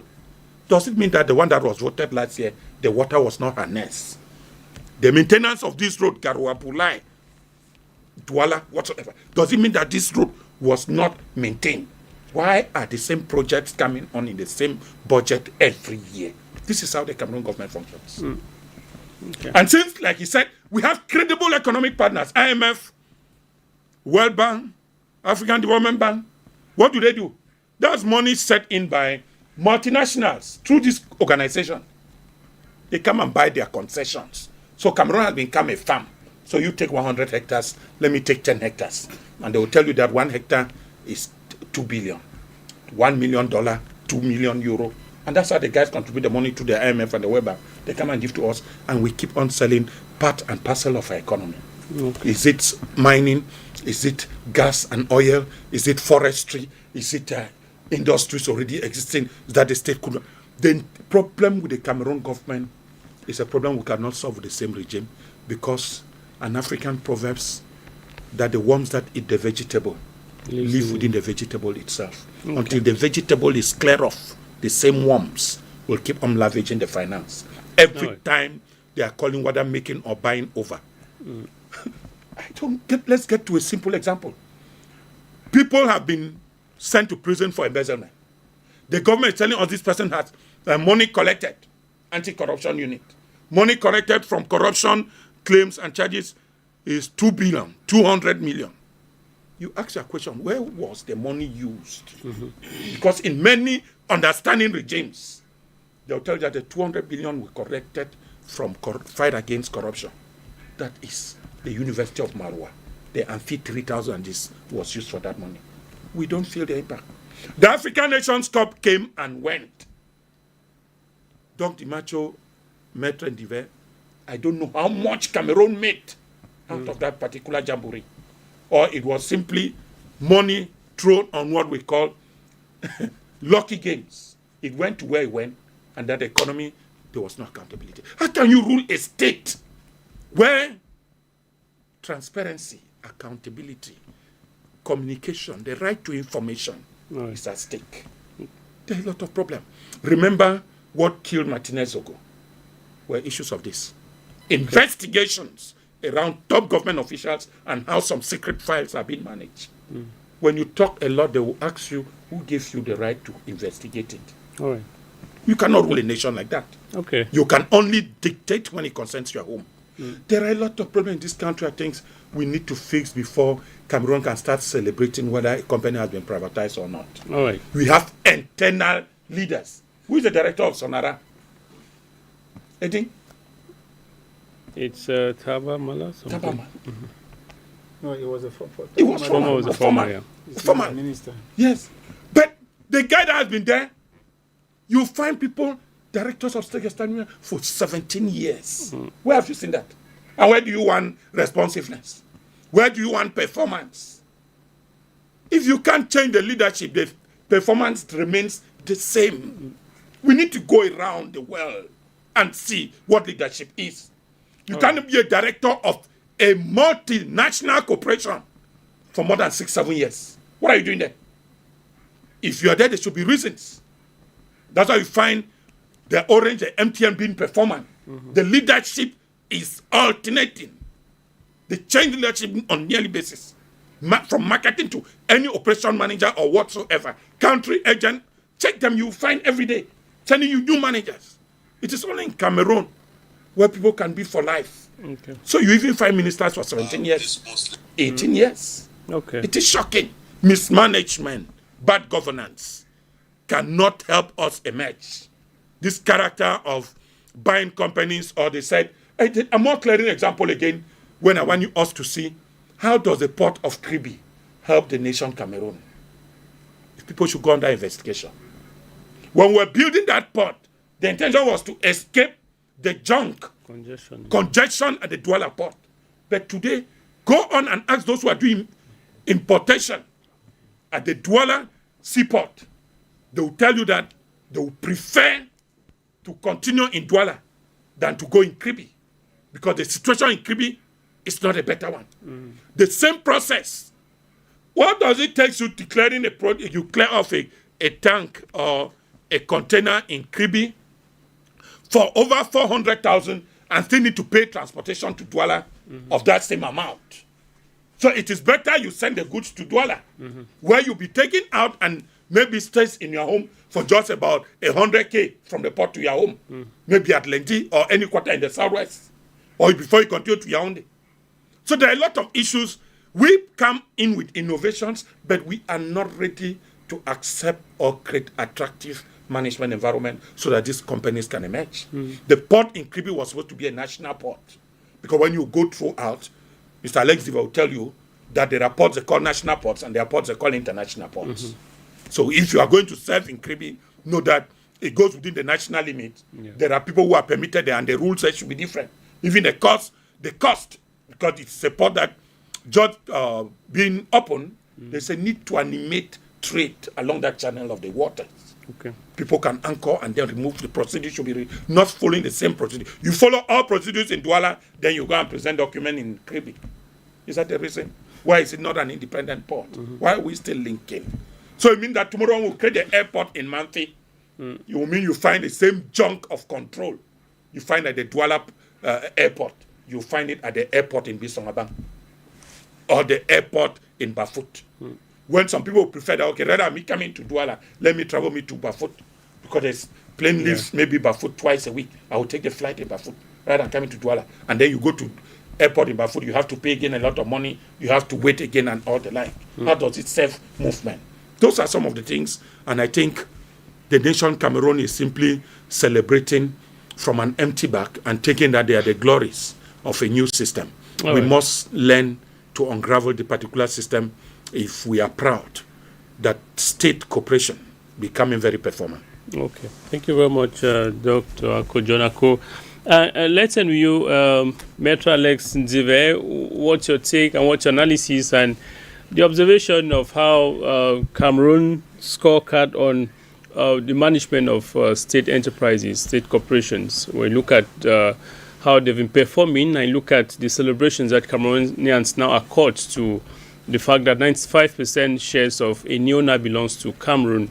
Do you see this changing anything with regards to the challenges and difficulties that Cameroonians have been facing when it comes to power failures, and considering that most parts or areas in Cameroon still remains without electricity? What do you see from all of this? The only time I've been happy in the Cameroons is when I was in a baby. They say power come, they don't do wonders. I was a baby, that's the only time. So sometimes we should not be fooled, because I understand the government of the Cameroons have got, is it to say 95%. But the trouble is, when this company was privatized, there was nothing like a debate in parliament. That's how you run a country. I remember not too long ago, the British still, they were about to go into administration.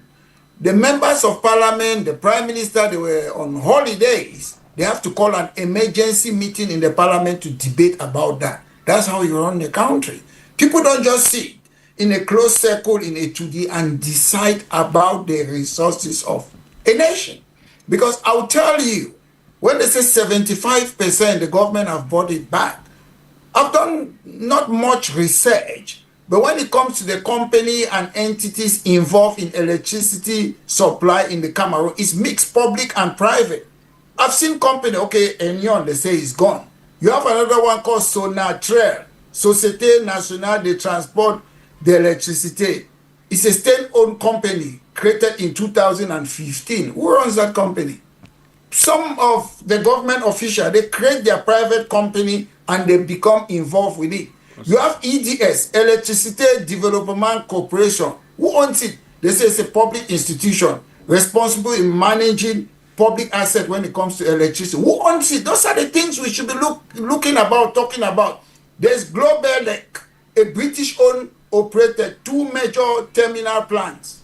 It's owned by a British company. So we have given 95%, but we have done my research, haven't done it that much. This British company have 2 major terminal plants in Cameroon. They have Kribi Development Company, KPDC. You have Dibanda Power Development Company, DPDC. You have Nachiga Hydro Power Company, NHPC.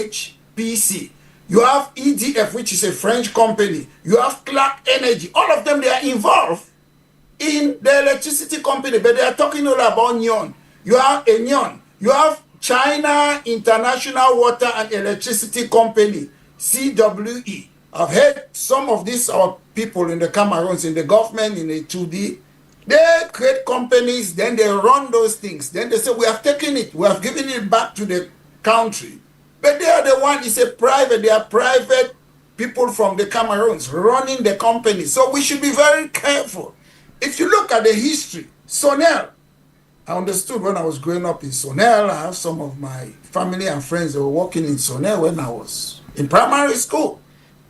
So the IMF, World Bank, say, oh, structural adjustment program. You should structure adjust. The goal is for improvement and efficiency. That was what the IMF and the World Bank, they said. Okay, you privatize it. Some people, they criticize it. But however, ENEO have taken over. What have happened? Frequent blackout, under-investment, financial instability, poor services. People complain of bills or whatsoever. Instead of giving a golden handshake to ENEO, they should be investigated because the reason it was privatized was to improve efficiency. Ever since, you say, I don't know whether it's 2001 when they took over from Sonel. Okay, they have given you over. Let's see, you had an objective. Your objective was for improvement and efficiency. Have you done that? No. If you haven't done that, to me it's a criminal offense. They should be arrested rather than giving them 78 billion. That's approximately $137 million. Why are you paying them? If you come somewhere, it's a contract. You have an objective, you should make sure you give your report card. This is what we have done. I don't think they have done so because when you look at the CPDM government, their policy is what? Renationalization is what? For future outlet, energy sovereignty. That's what they call it. Good word. Energy sovereignty. We want to see the Cameroons to be a sovereign country. And they say what? Debt refinancement. So it's a game that most people, they don't know. They just read a book by its cover. They say what? They will improve its liquidity, ensure payment, and whatsoever produce. Strict billing collection. New measures will be implemented. They say they will enforce what? Billing, discipline, and other things. So they will make sure that they make sure that we have an efficient, transparent public administration to fight fraud. We account with significant network losses because all those things will lose it. Okay, fine. Have you told us how are you going to fight the fraud or what that is happening there? No, there's no measure. What measure is the same people? If you cannot clean your streets in Yaoundé, Douala, the government, how can you run a country? To me, that's the measure. I want to tell the government of Cameroon, you should be able to clean your streets, make measures. I know those measures, it's very easy, but they don't care about it. If you cannot fix your bed in your house when you wake up from sleep, it means you cannot run a country. If you cannot clean the streets in your country, it means you cannot run a country. They are saying, okay, we have renationalized it, we'll make sure we modernize the infrastructure. The trouble is, ENEO is a company, it's in Britain. Why are they successful in Britain? These are companies that they operate in Western countries because they have institutions that if they don't do what they say, as I said, they were coming to improve efficiency in Cameroon, blah, blah. If you don't do it in the United Kingdom, in France, in order, they will sue you. But it's only in the Cameroons that will reward failure. The government said they will introduce modernization, more target investment and strategy, modern infrastructure, improve reliability and supply of electricity. My point is, ENEO is an international company that have been doing well in Britain, in European countries and elsewhere. So how come that Mr. Biya's government, Ngongo, Ayolo, Atanganji, Gole. You people want to tell me that you're better off, you have experience more than ENEO. No, it's the system that they are operating. Currently, my team, Manchester United, they are not doing well because they are operating in a funny system.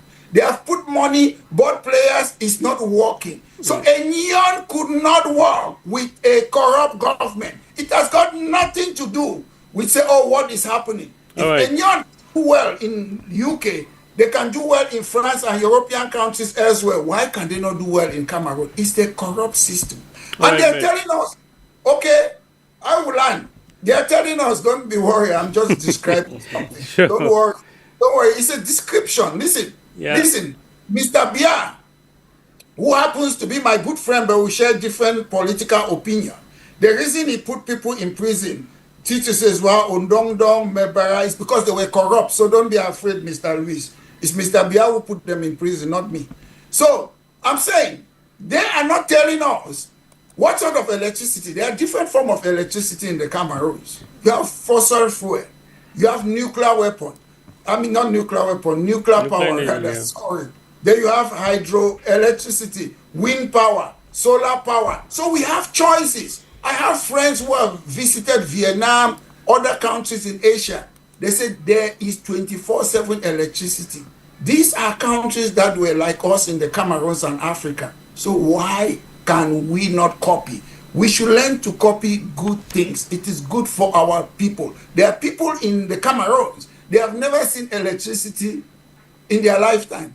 And some of them, they come from Prime Minister John Gute's area. Okay. Thank you very much, Maitre Alex Diver. We appreciate you for being part of the program this afternoon. And I equally want to thank those of you who are watching us this afternoon. Thank you very much, Dr. Ako Jonako. Thank you very much for your contribution. Yeah, the pleasure always there. But I will not go without saying that Cameroon need to sit up. Yeah. Whosoever is called to manage Cameroon should know that we will all go, but the country Cameroon will remain. But what we have to leave behind is the legacy. What did you do? What were you called to do? How did you respond to Cameroonians, and how did you treat Cameroonians? Africa is a beautiful place. We just need the right mindset, and we stop this hazardous killing of our own at the Mediterranean Sea, and many other black-skinned people who are highly intimidated around the world. We need to build Africa for Africans. Ubuntu. We build Africa for Africans. We were discussing Guinea-Bissau today and the military takeover, who benefits from that, and where is the next coup d'etat going to happen. We currently discuss Cameroon this day, and Cameroon buying over 95 shares of ENEO, and what becomes of it with regards to Cameroon's track record on management of state enterprises. We continue the discussions probably subsequently. We want to thank you very much for being part of the program today. We invite you to stay glued to your Pan-African Television Afrique Media. More programs will be yours right ahead. Bye-bye from now.